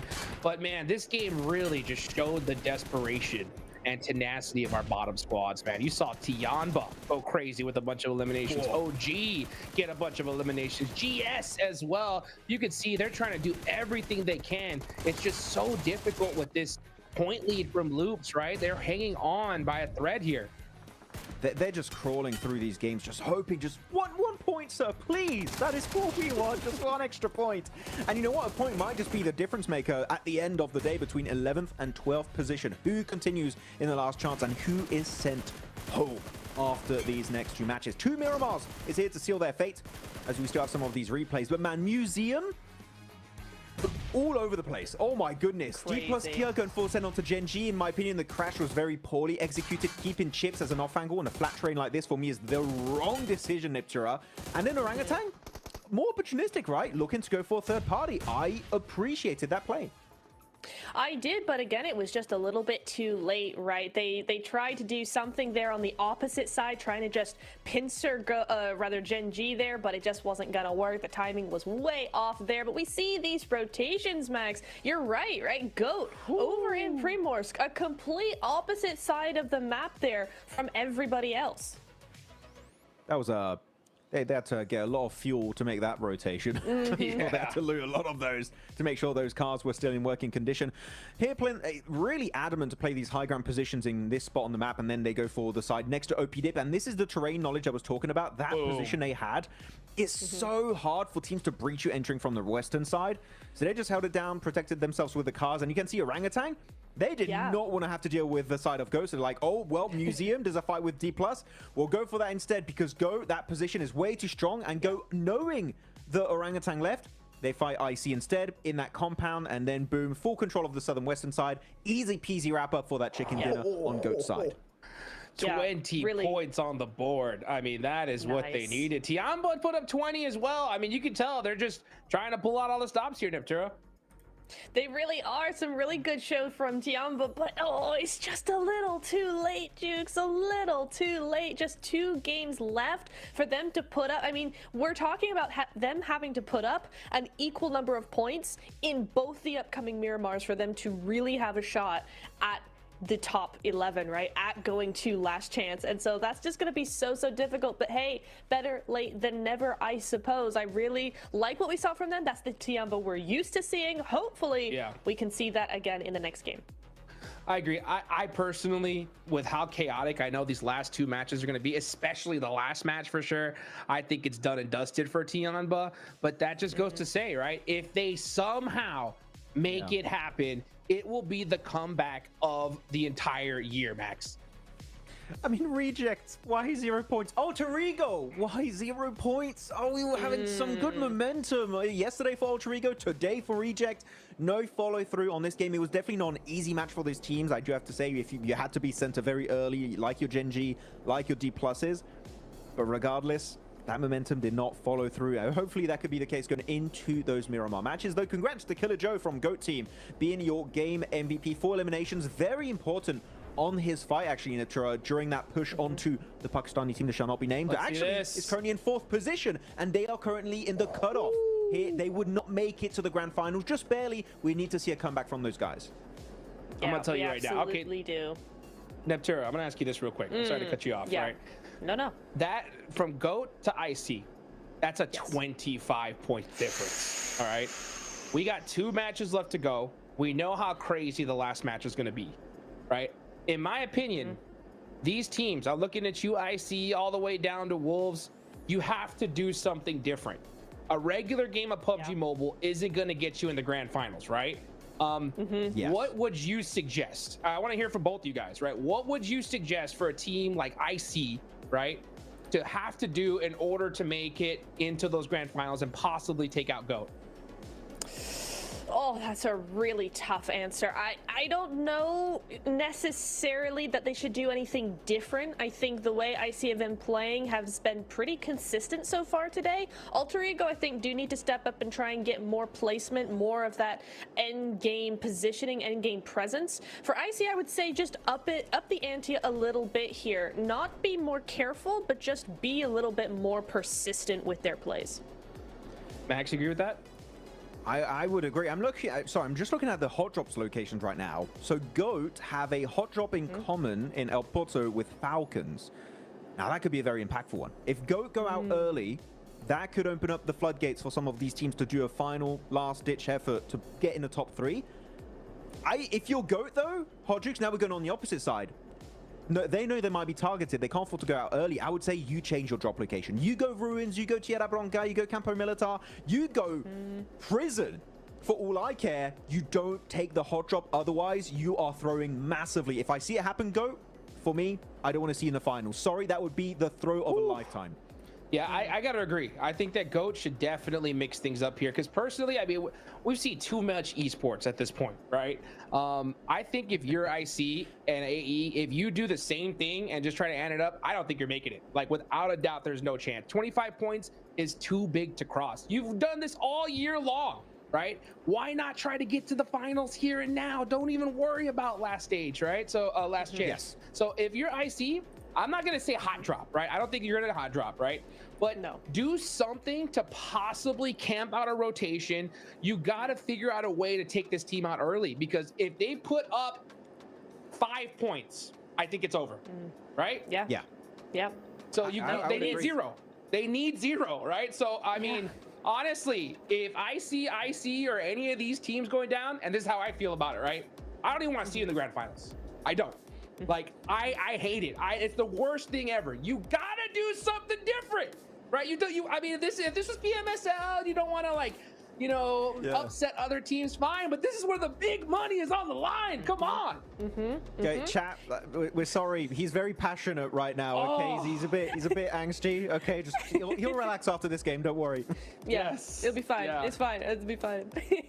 It'll be fine for GOAT if they put up 5 points. I'll tell you that right now. Calm down, That is Let true. us talk, okay? So it's too much. We need to hold him back. Oh my goodness. But you know what, Niptra? I think that, like, genuinely to have a bit of a conversation on what Hodrix is talking about. Do you want to go for the hot drop and take that risk? I would not recommend it. No. I just don't want to see a full squad out of those teams that are competing for top 3 get towards the late stage, circle 5, 6, and just play hyper passive. Placement points aren't going to cut it. You need to frag out, and late game, we need to see some strong presence here on these Miramar matches. We do, and I think it's for those 3 teams in particular, right? GOAT, Inner Circle, and Alter Ego. Those 3 teams in particular have a very similar playstyle when it comes to the late game. They play mid to edge. So you're going to see all 3 of those teams actually on the edge of the circle trying to farm out other teams and spread and split in the end game. If one of those teams can catch GOAT early before they do that, or in that push to go split on the edge, they actually find GOAT, see them in the elim feed, and head to their direction. That could be a huge rotational sort of backstab that doesn't include the risk of a hot drop to me. So I would love to see both of those teams do that. Definitely. If we have one of these teams that are chasing the top 3 and you see in the elimination feed when you flush out a player, that is GOAT, I want you to, and you have all your players in a healthy condition, I want to see you just rush them right away. Yes. If we don't see that, for me, you don't have what it takes, Hotjukes, to be a grand finalist team. I agree. That's what I'm talking about, right? I'm not saying the hot drop, but if you even get the slightest scent, right, that GOAT is near you, you need to be headed in that direction without a shadow of a doubt, because a chicken dinner, 10 eliminations ain't gonna do it if GOAT puts up 5 points here. Now, that's the top, right? Now, to survive to the last chance, I think GS needs to do the same thing with loops, right? I mean, reject, it's such a big point difference. It's gonna, I think too many things need to happen, right? And the same goes for, you know, like Tianba. But I mean, I want to see something different from the teams at the bottom as well. And since you have so many squads having to do that, these last 2 matches are gonna be insane, Neptura.